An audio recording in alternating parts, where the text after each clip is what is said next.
ಸೂರ್ಯನುದಯ ತಾವರೆಗೆ ಜೀವಾಳ, ಚಂದ್ರಮನುಜಯ ನೈದಿಲಿಗೆ ಜೀವಾಳ. ಸೂರ್ಯನುದಯ ತಾವರೆಗೆ ಜೀವಾಳ, ಚಂದ್ರಮನುದಯ ನೈದಿಲಿಗೆ ಜೀವಾಳ. ಜೀವಾಳ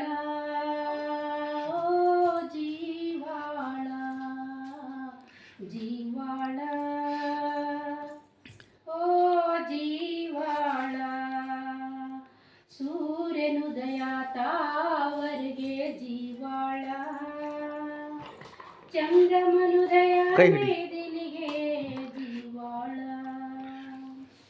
ಕೋಪರಾಟಾವಿನಲ್ಲಿ ಕೋಟ ಜೀವಾಳ, ಒಲಿದ ಠಾವಿನಲ್ಲಿ ನೋಟ ಜೀವಾಳ. ಕೋಪರಾಟಾವಿನಲ್ಲಿ ಕೋಟ ಜೀವಾಳ, ಒಲಿದ ಠಾವಿನಲ್ಲಿ ನೋಟ ಜೀವಾಳ. ಕೂಡಲ ಸಂಗನ ಶರಣರ ಬರುವಗೆ ಪ್ರಾಣ ಜೀವಾಳವಯ್ಯ, ಪ್ರಾಣ ಜೀವಾಳವಯ್ಯ. ಕೂಡಲ ಸಂಗನ ಶರಣರ ಬರುವಗೆ ಪ್ರಾಣ ಜೀವಾಳವಯ್ಯ, ಪ್ರಾಣ ಜೀವಾಳವಯ್ಯ. ಸೂರ್ಯನುದಯ ತಾವರೆಗೆ ಜೀವಾಳ, ಚಂದ್ರಮನುದಯ ನೈದಿಲಿಗೆ ಜೀವಾಳ. ಜೀವಾಳ ಓ ಜೀವಾಳ, ಜೀವಾಳ ಓ ಜೀವಾಳ. ಸೂರ್ಯನುದಯ ಸೂರ್ಯನುದಯ ತಾವರೆಗೆ ಜೀವಾಳ, ಚಂದ್ರಮನುದಯ ನೈದಿಲಿಗೆ ಜೀವಾಳ. ಜೀವಾಳ ಓ ಜೀವಾಳ, ಜೀವಾಳ ಓ ಜೀವಾಳ. ಶರಣು ಶರಣ. ಏಕೆ ಚಿಂತೆ ಮಾಡತಿ ಎಲೆ ಮನವೇ ನಿನಗ, ಯಾತರ ಸುಖವಿಲ್ಲ ತಿಳಿ ಮನವೇ. ಯಾಕೆ ಚಿಂತೆ ಮಾಡತಿ ಎಲೆ ಮನವೇ ನಿನಗ, ಯಾತರ ಸುಖವಿಲ್ಲ ತಿಳಿ ಮನವೇ. ಯಾರಿಗೆ ಯಾರಿಲ್ಲ ಎಲೆ ಮನವೇ, ಇದು 3 ದಿನದ ಸಂತಿ ತಿಳಿ ಮನವೇ. ಯಾರಿಗೆ ಯಾರಿಲ್ಲ ಎಲೆ ಮನವೇ, ಇದು 3 ದಿನದ ಸಂತೆ ತಿಳಿ ಮನವೇ. ಸೇರದವರ ಮುಂದೆ ಜಾರಿ ಬೀಳದಂತೆ ಪಾರಾಗಿ ಹೋಗಬೇಕು ಎಲೆ ಮನವೇ.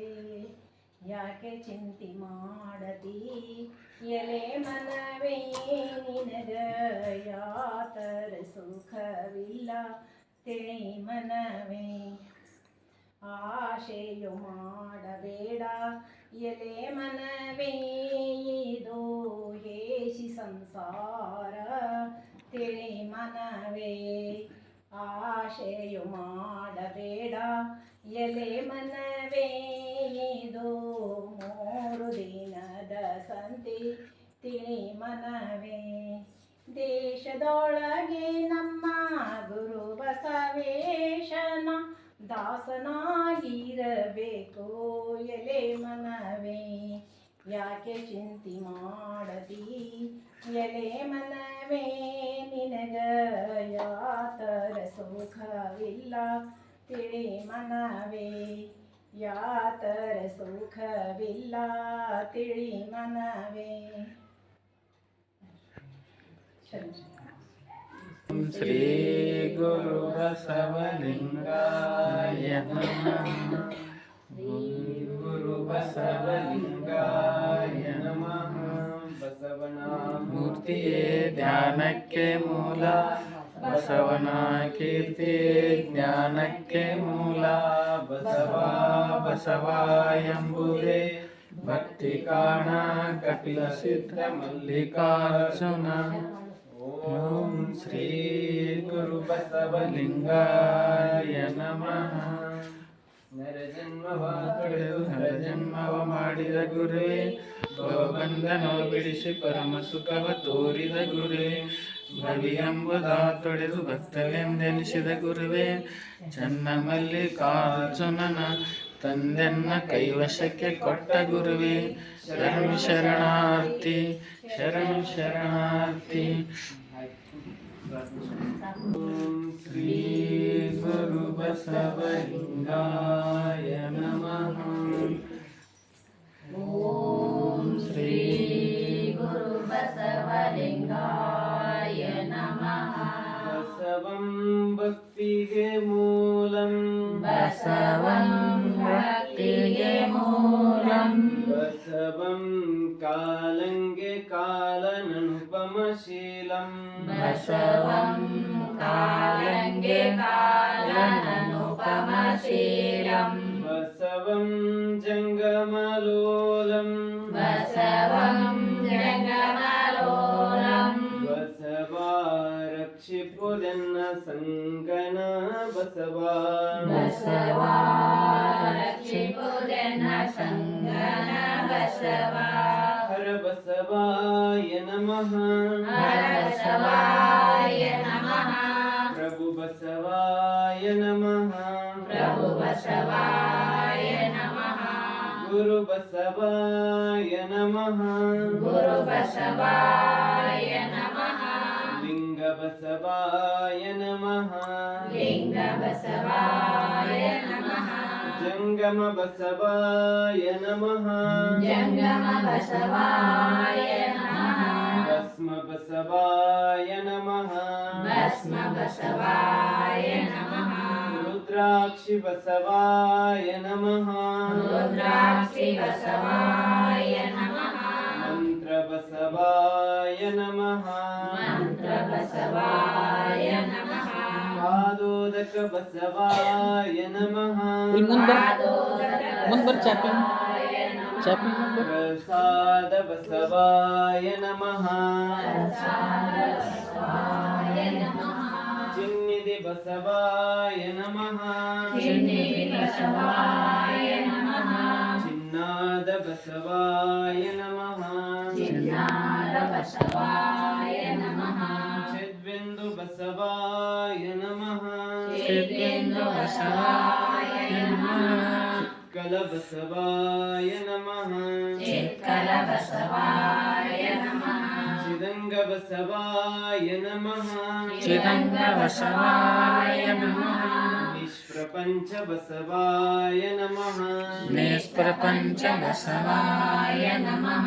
ನಿರಂಜನ ಬಸವಾಯ ನಮಃ. ನಿರಂಜನ ಬಸವಾಯ ನಮಃ. ನಿರ್ಗುಣ ಬಸವಾಯ ನಮಃ. ನಿರ್ಗುಣ ಬಸವಾಯ ನಮಃ. ನಿತ್ಯ ತೃಪ್ತ ಬಸವಾಯ ನಮಃ. ನಿತ್ಯ ತೃಪ್ತ ಬಸವಾಯ ನಮಃ. ಆಕಾರ ಬಸವಾಯ ನಮಃ. ಆಕಾರ ಬಸವಾಯ ನಮಃ. ಓಕಾರ ಬಸವಾಯ ನಮಃ. ಓಕಾರ ಬಸವಾಯ ನಮಃ. ಆಕಾರ ಬಸವಾಯ ನಮಃ. ಆಕಾರ ಬಸವಾಯ ನಮಃ. ಶ್ರೀಕಾರ ಬಸವಾಯ ನಮಃ. ಶ್ರೀಕಾರ ಬಸವಾಯ ನಮಃ. ವಕಾರ ಬಸವಾಯ ನಮಃ. ವಕಾರ ಬಸವಾಯ ನಮಃ. ಯಕಾರ ಬಸವಾಯ ನಮಃ. ಯಕಾರ ಬಸವಾಯ ನಮಃ. ಓಂಕಾರ ಬಸವಾಯ ನಮಃ. ಓಂಕಾರ ಬಸವಾಯ ನಮಃ. ಕ್ರೀಂಕಾರ ಬಸವಾಯ ನಮಃ. ಕ್ರೀಂಕಾರ ಬಸವಾಯ ನಮಃ. ಸಂಗಮೇಶ್ವರ ಬಸವಾಯ ನಮಃ. ಸಂಗಮೇಶ್ವರ ಬಸವಾಯ ನಮಃ.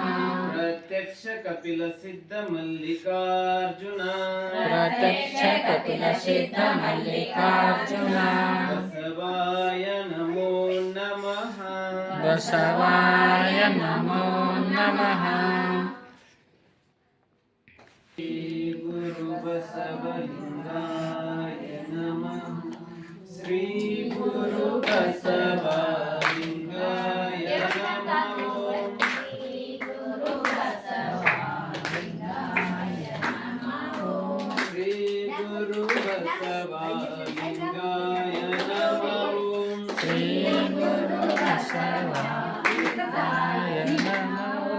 ಕಲ್ಯಾಣ ಬಸವ ಕಾರುಣ್ಯ ಬಸವ.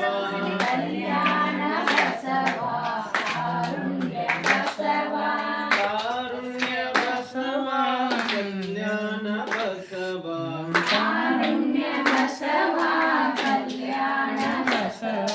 ಶಿವನೇ ಬಸವ ಬಸವ ಶಿವನೇ. ಶಿವನೇ ಬಸವ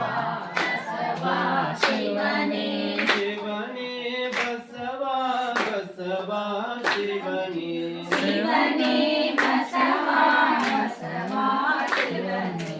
ಜಯ ಗುರು ಬಸವ ಶ್ರೀ ಗುರು ಬಸವ.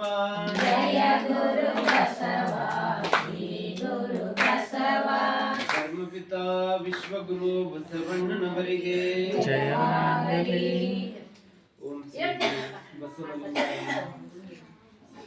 ಧರ್ಮಗುರು ವಿಶ್ವಗುರು ಮಹಾಮಾನವತವಾದಿ ಅಪ್ಪ ಬಸವಣ್ಣವರನ್ನ ಸ್ಮರಿಸುತ್ತಾ ಕಲ್ಯಾಣ ನಾಡಿನ ನಡೆದಾಡುವ ದೇವರಾದ ಪರಮ ಪೂಜ್ಯ ಮಧ್ಯಾಹ್ನಲಿಂಗ ಚಕ್ರವರ್ತಿ ಡಾಕ್ಟರ್ ಚನ್ನಬಸವ ಪಟ್ಟದೇವರಪ್ಪಗಳನ್ನ ಸ್ಮರಿಸುತ್ತಾ ಮಾತೃ ಹೃದಯಗಳು ಅಕ್ಷರ ಸಂತರು ಸದ್ಗುರುಗಳಾದ ಪರಮ ಪೂಜ್ಯ ನಾಡೋಜ ಡಾಕ್ಟರ್ ಬಸವಲಿಂಗ ಪಟ್ಟದೇವರಪ್ಪಗಳ ಶ್ರೀ ಚರಣಕ್ಕೆ ಇರುತ್ತಾ ಕ್ರಿಯಾಶೀಲ ಅಪ್ಪಗಳಾದ ಗುರುಬಸವ ಪಟ್ಟದೇವರಪ್ಪಗಳ ಶ್ರೀ ಚರಣಕ್ಕೆ ಇರುತ್ತಾ ಇವತ್ತಿನ ದಿನ ಈ ಸಂಜೆಯ ಸುವರ್ಣ ತಾಯಿಯವರ ಮನೆಯಲ್ಲಿ ಆನಂದ ತಾಯಿಯವರ ಮನೆಯಲ್ಲಿ ಇವತ್ತಿನ ದಿನ ದಿನಕ್ಕೊಂದು ವಚನ ಜ್ಯೋತಿ ಕಾರ್ಯಕ್ರಮ ಇಲ್ಲಿ 4ನೇ ದಿನದ್ದು ವ್ಯವಸ್ಥಿತವಾಗಿ ತಾಯಂದಿರು ಹೆಚ್ಚಿನ ಸಂಖ್ಯೆಯಲ್ಲಿ ಎಲ್ಲ ಭಕ್ತಾದಿಗಳನ್ನ ಸೇರಿಸಿ ಇಲ್ಲಿ ನೆರೆದಿರುವ ಎಲ್ಲ ಶರಣ ತಾಯಂದಿರಿಗೂ ತಮ್ಮೆಲ್ಲರಿಗೂ ಭಕ್ತಿಯ ಶರಣು ಶರಣಾರ್ಥಿಗಳು. 12ನೇ ಶತಮಾನದಲ್ಲಿ ಬಸವಣ್ಣವರು ಕಲ್ಯಾಣ ರಾಜ್ಯವನ್ನ ಕೈಲಾಸವನ್ನಾಗಿ ಮಾಡಿದ್ರು. ಬಸವಣ್ಣವರು ಅವರು ಕಾಯಕವನ್ನ ಏನ್ ಮಾಡ್ತಾ ಇದ್ರು ಅಂತಂದ್ರೆ ಪ್ರಧಾನ ಮಂತ್ರಿಗಳಾಗಿದ್ರು. ಅವಾಗ ಅವರು ಒಮ್ಮಿಂದೊಮ್ಗಿಲ್ಲ ಪ್ರಧಾನ ಮಂತ್ರಿಗಳಾದ್ರೇನು ಇಲ್ಲ, ಒಮ್ಮಿಂದೊಮ್ಗಿಲ್ಲ ಆಗ್ಲಿಲ್ಲ. ಹಂತ ಹಂತವಾಗಿ ಮೊದಲು ಕೂಡಲ ಸಂಗಮದಿಂದ ಅಧ್ಯಯನ ಮುಗಿಸ್ಕೊಂಡು ಭಾಗ್ಯವಾಡಿ ಕೂಡಲ ಸಂಗಮದಿಂದ ಏನ್ ಕಲ್ಯಾಣಕ್ಕೆ ಬರ್ತಾರಲ್ಲ, ಬಂದಂತ ಸಂದರ್ಭದಲ್ಲಿ ಅವಾಗ ಅವ್ರ ಮಾವ ಬಲದೇವ ಅರಸ ಹೇಳ್ತಾನ, ಬಸವಣ್ಣ ನಂದು ಏನೈತಂದ್ರ ಅಪಾರ ಸಂಪತ್ತು ಐತಿ, ನೀ ಏನ್ ಮಾಡು ಮನ್ಯಾಗ ಆರಾಮಾಗಿರು, ಪ್ರಸಾದ ಮಾಡು, ನಿನ್ಗೇನ್ ಅನ್ಸತಿ ದಿನ ಪೂಜೆ ಮಾಡ್ಕೋ, ನಿನಗೆ ಹೆಂಗ್ ಅನ್ಸತ್ತಿಲ್ಲ ಆನಂದವಾಗಿರು, ನಿನ್ಗೆ ಯಾವುದು ಕೆಲಸ ಇಲ್ಲ, ಯಾವ್ದು ಕಾಯಕ ಇಲ್ಲ ಅಂತಂತಾರ.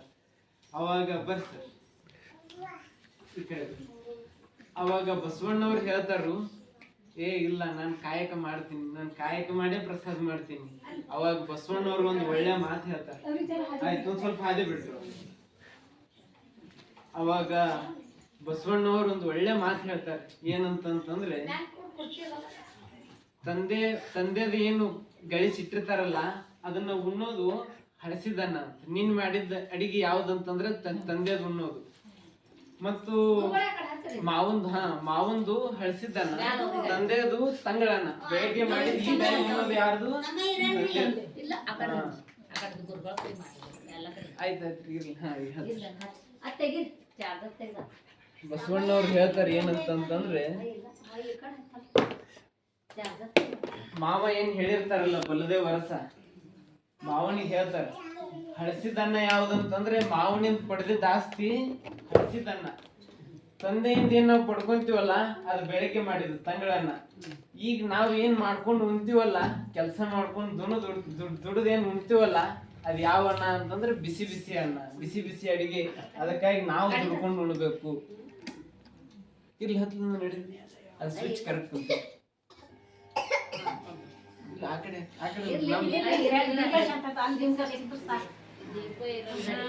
ಅಷ್ಟೇ ಅದು ಹಾಕ್ತಿದ್ದು ಅದು ಬಿ ಹಾಕಿ ನಡೀತು ಹಿಂದಿನ ಮದ್ದು 20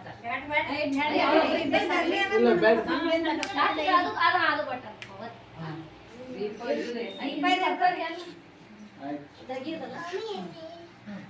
ಬಸವಣ್ಣವರು ಆ ಮಾತನ್ನ ಕೇಳಿ ಮಾವ ಅಂತ ನಾಯ್ತು ನಿನ್ಗೆ ಯಾವ ಕಾಯಕ ಕೊಡು. ಅವಾಗ ಏನ್ ಮಾಡ್ತಾರ ಅಂತಂದ್ರೆ ಅವ್ರು ಬಿಜ್ಜಳ ಅರಸನಲ್ಲಿ ಸಾಮಾನ್ಯ ಕರ್ಣಿಕರಾಗಿ ಲೆಕ್ಕಪತ್ರ ಬರೀತಾರಲ್ಲ ಆ ಕೆಲಸ ತಗೊಂತಾರ. ತಗೊಂಡು ಅವ್ರದ್ದು ಆ ಕಾರ್ಯನಿಷ್ಠೆ, ಆ ಕಾರ್ಯ ದಕ್ಷತೆ, ಅವರು ಎಷ್ಟು ಪ್ರಾಮಾಣಿಕವಾಗಿ ಏನ್ ಆ ಕಾರ್ಯವನ್ನ ಮಾಡ್ತಿರ್ತಾರಲ್ಲ ಆ ಪ್ರಾಮಾಣಿಕತೆಯನ್ನ ನೋಡಿ ಬಿಜ್ಜಳ ಅರಸ ಏನನ್ನ ಕೊಡ್ತಾನಂದ್ರೆ ದಂಡಾಧಿಕಾರಿ ಪದವಿಯನ್ನ ಕೊಡ್ತಾನ. ಒಂದ್ ಹಂತ ಮುಂದಿನದನ್ನ ಕೊಡ್ತಾರೆ. ಒಂದ್ ಹಂತ ಮುಂದಿನ ಕಾಯಕವನ್ನ ಬಸವಣ್ಣವ್ರು ಕೊಡ್ತಾರೆ. ಮತ್ತ ಅಲ್ಲಿ ಅವರು ಪ್ರಾಮಾಣಿಕತೆಯನ್ನ ತೋರಿಸ್ತಾರೆ. ಯಾವ ರೀತಿ ಅಂದ್ರೆ ಎಲ್ಲೆಲ್ಲಿ ಏನಿರ್ತಿತ್ತಂದ್ರೆ ಭಂಡಾರದೊಳಗ ಅಲ್ಲಿ ಹಣ ತೋರಿಸ್ತಿದ್ರು, ಆದ್ರೆ ಹಣನೇ ಇರ್ತಿಲ್ಲಾಗಿತ್ತು. ಅದನ್ನ ನೋಡಿ ಮತ್ತು ಬಸವಣ್ಣವ್ರು ಅಲ್ಲಿ ಪ್ರಾಮಾಣಿಕವಾಗಿ ಕೆಲಸ ಮಾಡೋದನ್ನ ನೋಡಿ ಅವ್ರು ಏನಂತಂದ್ರೆ ಇಡೀ ಆ ಬಿಜ್ಜಳ ಅರಸನ ಏನ್ ಅರ್ಥ ವ್ಯವಸ್ಥೆ ಇರ್ತೈತಲ್ಲ ಅದು ಮುಖ್ಯ ಮಂತ್ರಿಯನ್ನಾಗಿ ಮಾಡ್ತಾರೆ. ಮುಂದೊಂದ್ ದಿನ ಏನಾಗಿರ್ತೈತೆ ಅಂದ್ರೆ ಕಲ್ಯಾಣದೊಳಗೆ ಬರಗಾಲ ಬಿದ್ದಿರ್ತೈತಿ. ಬರಗಾಲ ಬಿದ್ದಂತ ಸಂದರ್ಭದಲ್ಲಿ ಅಲ್ಲಿ ಜನರಿಗೆ ಕುಡ್ಲಿಕ್ಕೆ ನೀರ್ ಇರಲ್ಲ. ಅಂತ ಸಂದರ್ಭದಲ್ಲಿ ಒಂದ್ ಏನ್ ಸಿಗ್ತೈತೆ ಅಂತಂದ್ರೆ ತಾಮ್ರದ ಹಾಳೆ ಸಿಗ್ತದೆ. ತುರ್ತು ಪರಿಸ್ಥಿತಿಯಲ್ಲಿ ಇದನ್ನ ಬಳಸ್ರಿ, ಇದರಿಂದ ನಿಮ್ಮ ಕಷ್ಟಗಳ ಪರಿಹಾರ ಆಕವು ಅಂತಂದು ಎಲ್ಲರೂ ಆ ತಾಮ್ರದ ಪುಟವನ್ನು ನೋಡ್ತಾರೆ. ಇದೇನಂತಂದ್ರೆ ಯಾವುದೋ ಅಕ್ಷರಗಳದಾವು, ಇದ್ರೊಳಗೆ ಏನೋ ಗೀಚಿದ್ದಿದೆ, ಯಾರಿಗೂ ಓದಕ್ ಬರಲ್ಲ. ಎಷ್ಟೋ ಜನ ಪಂಡಿತರು, ವಿದ್ವಾಂಸರು, ಕಲ್ತಂತಹ ಮಹಾನ್ ಜ್ಞಾನಿಗಳಿರ್ತಾರೆ, ಯಾರಿಗೂ ಓದ್ಲಿಕ್ಕಾಗಲ್ಲ.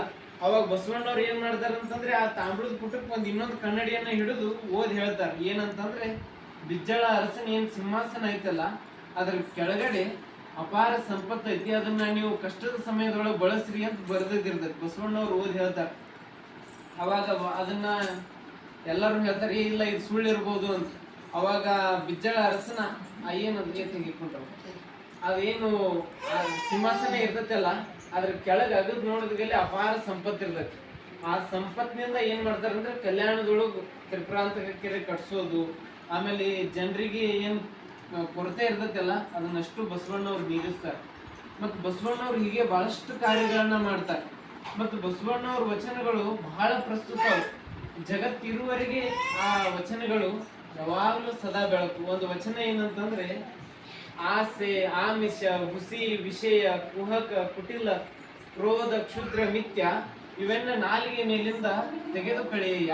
ಅದಕ್ಕೆಂದಡೆ ಅವು ನಿನ್ನತ್ತ ಬರಲಿಯವು. ಇದು ಕಾರಣ ಇವೆಲ್ಲವ ಕಳೆದು ಎನ್ನ ಪಂಚೈವರ ಭಕ್ತರ ಮಾಡು ಲಿಂಗ ತಂದೆ. ಈ ವಚನದೊಳಗೆ ಇದು 10 ವಿಚಾರಗಳನ್ನ ಒಳಗೊಂಡಿದೆ, 10 ಕಥೆಗಳದಾವ ಇದ್ರೊಳಗೆ. ಏನಂತಂದ್ರೆ ಆಸೆ, ಮೊದಲನೇದಾಗಿ ನಮಗ್ ಆಸೆ ಎಷ್ಟಿರ್ಬೇಕು ಅಷ್ಟೇ ಇರ್ಬೇಕು.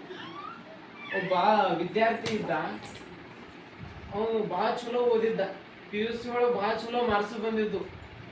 ಅವಾಗ ಒಂದ್ ಕಡೆ ಏನ್ ಕರೆದಿರ್ತಾರ ಅಂತಂದ್ರೆ ಇಂಟರ್ವ್ಯೂ ಕರೆದಿರ್ತಾರೆ. ಅಲ್ಲಿ ಹೋಗಿರ್ತಾನೆ. ಹೋದಂತ ಸಂದರ್ಭದಲ್ಲಿ ಅಲ್ಲಿ ಹೋದಾಗ ಎಲ್ಲ ಒಂದು ಒಳ್ಳೆ ವ್ಯವಸ್ಥೆ ಇರ್ತೈತಿ. ಒಂದು ರೂಮ್ ಕೊಟ್ಟಿರ್ತಾರೆ. ಆ ರೂಮ್ ಒಳಗೆ ಏನ್ ಮಾಡಿರ್ತಾರ ಅಂತಂದ್ರೆ ಅವು ಎಲ್ಲ ಮುಖ ಎಲ್ಲ ತಳ್ಕೊಂತಾನು ಒಂದು ಡ್ರಾ ತೆಗಿತಾನ. ತೆಗಿಯೋಟಿಗೆ ಅಲ್ಲೊಂದು 10,000 ರೂಪಾಯಿ ಇರ್ತಾವ. ಆ ಹಣ ತಗೊಂಡು ಅಲ್ಲೇ ಇಡ್ಬೇಕಿಲ್ಲ, ಇಲ್ಲಾಂದ್ರೆ ಯಾರಿಗಾರ ಕರೆದು ಕೊಡ್ಬೇಕಿಲ್ಲ. ಇದನ್ನ ಯಾರು ನೋಡ್ತಾರೆ ಬಿಡು ಅಂತಂದು ಕಿಸಿ ಒಳಗೆ ಇಟ್ಕೊಂಡ್ಬಿಡ್ತಾನೆ. ಇಟ್ಕೊಂಡು ಇಂಟರ್ವ್ಯೂ ಎಲ್ಲ ಬರಿತಾನು. ಬಹಳ ಚಲೋ ಆಕೈತಿ ಇಂಟರ್ವ್ಯೂ. ಇವನೇ ಸೆಲೆಕ್ಟ್ ಆಕಾನಂತ ಎಲ್ಲಾರು ಅನ್ಕೊಂಡಿರ್ತಾರೆ. ಅವಾಗ ಹಣ ಇಟ್ಕೊಂಡು ಮನೆಗೆ ಬರ್ತಾನೆ. ಬಂದ್ಮೇಲೆ ಅವ್ನ್ ಲೆಟರ್ ಬರ್ತೈತೆ. ಅವ್ನು ನಂದು ಪಾಸ್ ಆಗೈತಿ, ನನಗೆ ಕೆಲ್ಸಕ್ಕೆ ಕರೀತಾರ ಅಂತಂದು ಆ ಲೆಟರ್ ಬಂದಿರ್ಬೋದಂತ ಬಿಚ್ಚಿ ನೋಡ್ತಾನು. ಅದ್ರೊಳಗೆ ಏನ್ ಬರ್ತೈತಂದ್ರೆ, ಮಾನ್ಯರೇ, ನಾವು ತಗೊಂಡಿರುವಂತ ಪರೀಕ್ಷೆಯಲ್ಲಿ ಬಹಳ ಒಳ್ಳೆ ರೀತಿಯಿಂದ ಪಾಸ್ ಆಗಿದ್ದೀರಿ, ಬಹಳ ಒಳ್ಳೆಯ ಸ್ಪಂದನೆಯನ್ನು ಕೊಟ್ಟಿದ್ದೀರಿ. ಆದ್ರೆ ನಿಮ್ಮಲ್ಲಿ ಏನಿಲ್ಲ, ಪ್ರಾಮಾಣಿಕತೆ ಇಲ್ಲ. ನಿಮ್ಮಲ್ಲಿ ಏನೈತಿ ಅಂದ್ರೆ ಅತಿ ಆಸೆ ಐತಿ. ಅದಕ್ಕಾಗಿ ನೀವೇನ್ ಮಾಡ್ರಿ ಅಂದ್ರೆ 1 ಲಕ್ಷ ರೂಪಾಯಿ ಬರುವಂತಹ ಆ ಕೆಲಸವನ್ನ ಕಳ್ಕೊಂಡಿರಿ. ಅದಕ್ಕೆ ಒಂದು ವಚನದೊಳಗೈತಲ್ಲ, ಕಾಣಿಯ ಲೋಭ ಕೋಟಿಯ ಲಾಭವ ತಿಳಿಸಿದ್ರಂತ. 1 ರೂಪಾಯಿಗೆ ಆಸೆಗಾಗಿ 1 ಕೋಟಿ ರೂಪಾಯಿ ಕಳ್ಕೊಂಡಂಗ ಆಯ್ತು ಅಂತ ಅವ ಅಲ್ಲೇ ಹಳಸ್ತಾನ. ಅಂದ್ರೆ ಆಸೆ ದುರಾಸೆ ಆಗ್ಬಾರ್ದು ಅಂದಾದ್ರೆ ಅಲ್ಲೇ ಯಾರಿಗಾರ ಕರೆದು ಇಲ್ಲಿ ಐತ್ ನೋಡ್ರಿ ಕೊಟ್ಟಿದ್ ಇನ್ನೂ ಎಷ್ಟು ಚಲೋ ಅವ್ನ ಕೀರ್ತಿ ಹೋಗ್ತಿತ್ತು. ಆಮಿಷ, ಆಸೆ, ಆಮಿಷ ಅಂತಂದ್ರೆ ಯಾವುದೋ ಒಂದು ಸಣ್ಣ ವಿಚಾರಕ್ಕೆ ಆಮಿಷ ಈಗ ಹೆಂಗಂತಂದ್ರೆ ಒಂದ್ 4 ಜನ ಕೂಡಿರ್ತಾರೆ, ಒಳ್ಳೆ ವಿಚಾರಗಳನ್ನ ಮಾಡ್ಬೇಕು, ಒಳ್ಳೇದನ್ನ ಅವರು ಪಡ್ಕೊಳ್ಬೇಕು, ಆದ್ರೆ ಅದನ್ನ ಮಾಡಲ್ಲ, ಯಾವ್ದ್ಯಾವ್ದೋ ದುರಾಸೆ ಒಳಗೆ ಬೀಳ್ತಾರೆ, ಕೆಟ್ಟ ಚಟಕ್ಕೆ ಬೀಳ್ತಾರೆ. ಒಬ್ಬ ತಂದೆ ಒಂದು ಘಟನೆ ನಡೆದಿತ್ತು ಮನೆಯಲ್ಲಿ. ಒಂದು ಮಗು ಏನಂತಂದ್ರೆ ಒಂದು ಒಳ್ಳೆ ಆಕರ್ಷಣೆ ಉಳ್ಳಂತ ಗಾಜಿನ ಗ್ಲಾಸ್ ಹಿಡ್ಕೊಂಡು ಹೊಂಟಿರ್ತಾನ. ಹೋಗುವಂತ ಸಂದರ್ಭದಲ್ಲಿ ಆ ಕೈ ಜಾರ ಕೆಳಗ್ ಬಿದ್ದು ಬಿಡ್ತೈತಿ ಗಾಜಿನ ಭರಣಿ. ಅವಾಗ ತಂದೆ ಏನ್ ಮಾಡ್ತಾನಂದ್ರೆ ಎದ್ದು ಮಗನಿಗೆ ಒಂದೆರಡು ಹೊಡಿತಾನೆ. ಹೊಡೆದ ತಕ್ಷಣ ಅವಾಗ ಆ ಮಗನಿಗೆ ಹೊಡೆದ್ಮೇಲೆ ಮಗ ಹೊಳ್ಳಿ ತಂದೆಗೆ ಹೇಳ್ತಾನೆ, ಏನಪ್ಪ ಇಷ್ಟು ಗಾಜಿನ ಭರಣಿ ಬಿದ್ದಿದ್ದಕ್ಕೆ ನೀನೇನ್ ಮಾಡಿದಿ, ಹೊಡೆದ್ನ, ಆದ್ರೆ ನಿನ್ ಒಳ್ಳೆ ಶರೀರ, ನಿಂದು ಎಂತ ₹1,00,00,000 ಎಷ್ಟು ಹಣ ಕೊಟ್ಟರು ಅದು ತೀರಕ್ ಆಗ್ಲಾರ್ದಂತ ಹಣವನ್ನ ನಿನ್ ದೇಹದೊಳಗೆ ನಿನ್ ಏನಂತಂದ್ರೆ ನಿನ್ ಸಂಪತ್ತೇ ನಿನ್ ದೇಹ, ಅದನ್ನ ಏನ್ ಮಾಡತ್ತಿ ಅಂದ್ರೆ ಯಾವುದೋ ಆಮಿಷಕ್ಕೆ ಒಳಗಾಗಿ ಕುಡಿದು ಏನ್ ಮಾಡತ್ತಿ ಅಂದ್ರೆ ದೇಹವನ್ನೇ ಹಾಳು ಮಾಡ್ಕೊಳಕತ್ತಿ ಅಲ್ಲಪ್ಪ ಅಂತಂದ್ ಅಂದ್ಗೈಲಿ ಅವಾಗ ತಂದೆಗೆ ಪ್ರಜ್ಞೆ ಬರ್ತೈತಿ. ಏನಂತಂದ್ರೆ ಒಂದು ಸಣ್ಣ ಗಾಜಿನ ಭರಣಿ ಬಿದ್ದಿದ್ ಹೊಡೆದ್ನಿ, ಆದ್ರೆ ನಂದು ಈ ದೇಹ ಅನ್ನುವಂತಹ ಒಂದು ಬೆಲೆ ಬಾಳುವಂತಹ ಒಂದು ಸಂಪತ್ತು ಗಾಜಿನ ಭರಣಿ, ಯಾರು ಎಷ್ಟು ಹಣ ಕೊಟ್ಟರು ಸಿಗ್ಲಾರದಂತಹ ಈ ದೇಹವನ್ನ ಯಾವ್ದಾವ್ದಕ್ಕೂ ಹಾಳು ಮಾಡಿ ವ್ಯರ್ಥ ಮಾಡಿ ಏನ್ ಮಾಡ್ಕೊಳ್ತೀವಿ, ದೇಹವನ್ನ ಕೆಡಿಸಿಕೊಳ್ತಾ ಇದ್ದೀವಲ್ಲ ಅಂತಂದು ಅವಾಗ ಆ ಮಗನಿಂದ ತಂದೆಗೆ ಎಚ್ಚರಿಕೆ ಬರ್ತದೆ.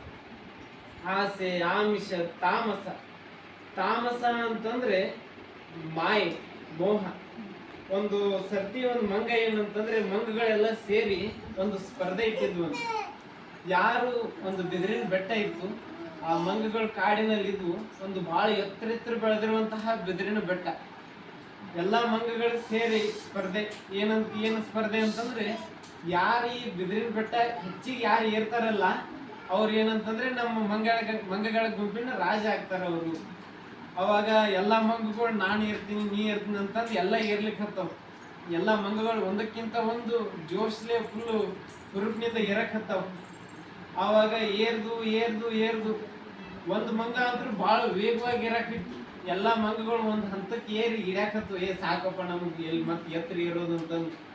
ಒಂದ್ ಮಂಗ ಅಂತೂ ಬಹಳ ಖುಷಿಯಿಂದ ಏರಾಕತ್ತು. ಕೆಳಗ್ ನಿಂತ ಮಂಗಗಳೆಲ್ಲ ಜೈಕಾರ ಹಾಕಕತ್ತು, ಹಾ ಇವನೇ ನಮ್ ರಾಜ, ಹೆಂಗ ಅದಕ್ಕೆ ಜೈಕಾರ ಹಾಕ್ತಾರಲ್ಲ ಹಂಗ ಅದಕ್ಕೆ ಇನ್ನೂ ಹುರುಪ್ ಬರೋದು, ಹಂಗ ಇರೋದು.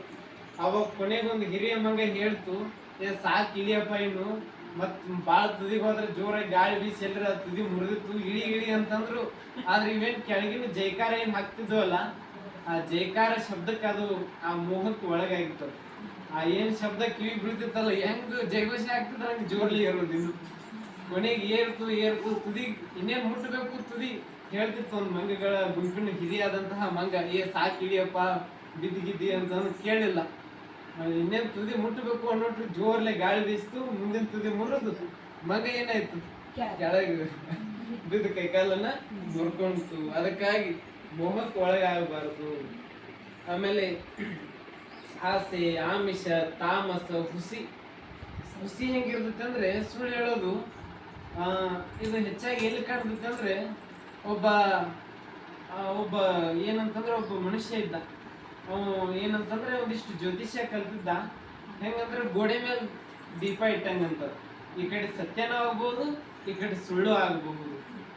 ಅವಾಗ ಹೇಳ್ದ ಏನಂತಂದ್ರೆ ಒಂದು ಘಟನೆ ಬರ್ತೈತಿ. ನೀವು ಒಳ್ಳೆ ಜೀವನ ಹೆಂಗ್ ಇದನ್ ಮಾಡ್ಬೇಕು ಅಂತ ಹೇಳ್ತಿರ್ತಾನ. ಅಂದ್ರೆ ಜನರಿಂದ ಸುಲಿಗೆ ಮಾಡೋದು, ಅದನ್ನ ಶರಣರು ಒಪ್ಪಲ್ಲ. ಜನರಿಗೆ ಸುಳ್ಳು ಹೇಳಿ ಒಂದ್ 4 ಜನರಿಗೆ ಅಂತಂದ್ರೆ ಏನ್ರ ಒಂದ್ ಆಪತ್ತು ಬಂತು, ಇಷ್ಟ ಹಣ ಕೊಡ್ರಿ, 25,000 ರೂಪಾಯಿ ಕೊಡ್ರಿ, ಏನ್ ಮಾಡೋದು, ಪೂಜೆ ಮಾಡಿಸ್ರಿ, ನಿಮ್ ಮನೆದೆಲ್ಲ ಪರಿಹಾರ ಆಕೈತಿ, ಸುಳ್ಳು ಹೇಳೋದು ಈ ರೀತಿ. ಅವಾಗ ಜ್ಯೋತಿಷ್ಯ ಇರ್ತಾನಲ್ಲ, ಒಂದ್ ಸರ್ತಿ ಏನಾಕೈತಿ ಅಂತಂದ್ರೆ ಒಬ್ಬ ಹುಡುಗ ಬರ್ತಾನೆ, ನಾನು ಹಿಂಗ್ರಿ ಒಬ್ರನ್ನ ಪ್ರೀತಿಸಿನ್ರಿ ಅಂತ ಹೇಳ್ತಾನೆ. ಅವಾಗ ಅವ ಜ್ಯೋತಿಷ್ಯ ಹೇಳ್ತಾನೆ, ಈ ಟೈಮ್ ಕೊಯ್ಯಪ್ಪ ಅಂತ ಹೇಳ್ಬಿಡ್ತಾರೆ. ಅವಾಗ ಬೆಳಗ್ಗೆ ನೋಡೋದ್ರೊಳಗೆ ಅವ್ನ ಮಗಳನ್ನೇ ತಗೊಂಡ್ ಹೋಗ್ಬಿಟ್ಟಿರ್ತಾನ. ಜ್ಯೋತಿಷ್ಯನಿಗೆ ಗೊತ್ತಿರಲ್ಲ ನನ್ನ ಮಗಳನ್ನೇ ಇದನ್ ಮಾಡ್ಯಾನ ಅಂತಂದು. ಅದಕ್ಕಾಗಿ ಅಂದ್ರೆ ಆ ಒಂದು ಬಸವಣ್ಣವ್ರದ್ದು ವಚನ ಐತಲ್ಲ, ಆ ಬೆಕ್ಕು ತನ್ನ ಕೊಂಬ ತಾನೇ ಏರಿದೆ. ಈಗ ಹೆಂಗು ಪಂಜರದೊಳಗೆ ಗಿಳಿ ಇರ್ತೈತಿ, ಇದನ್ನ ಹೇಳ್ತಿರ್ತೈತಿ ಅಂತ ಏನಂತಂದ್ರೆ ಬಂದವ್ರಿಗೆಲ್ಲ ಗಿನಿರಾಮ ಅಂತಂದು ಅದೇ ಇದನ್ನ ಹೇಳ್ತಿರ್ತೈತಿ. ಆದ್ರೆ ತನ್ನ ಸಾವು ಯಾವಾಗ ಐತಿ ಬೆಕ್ಕಿನ ಕೈಯಾಗ ಅದಕ್ಕೆ ಗೊತ್ತಿರಲ್ಲ.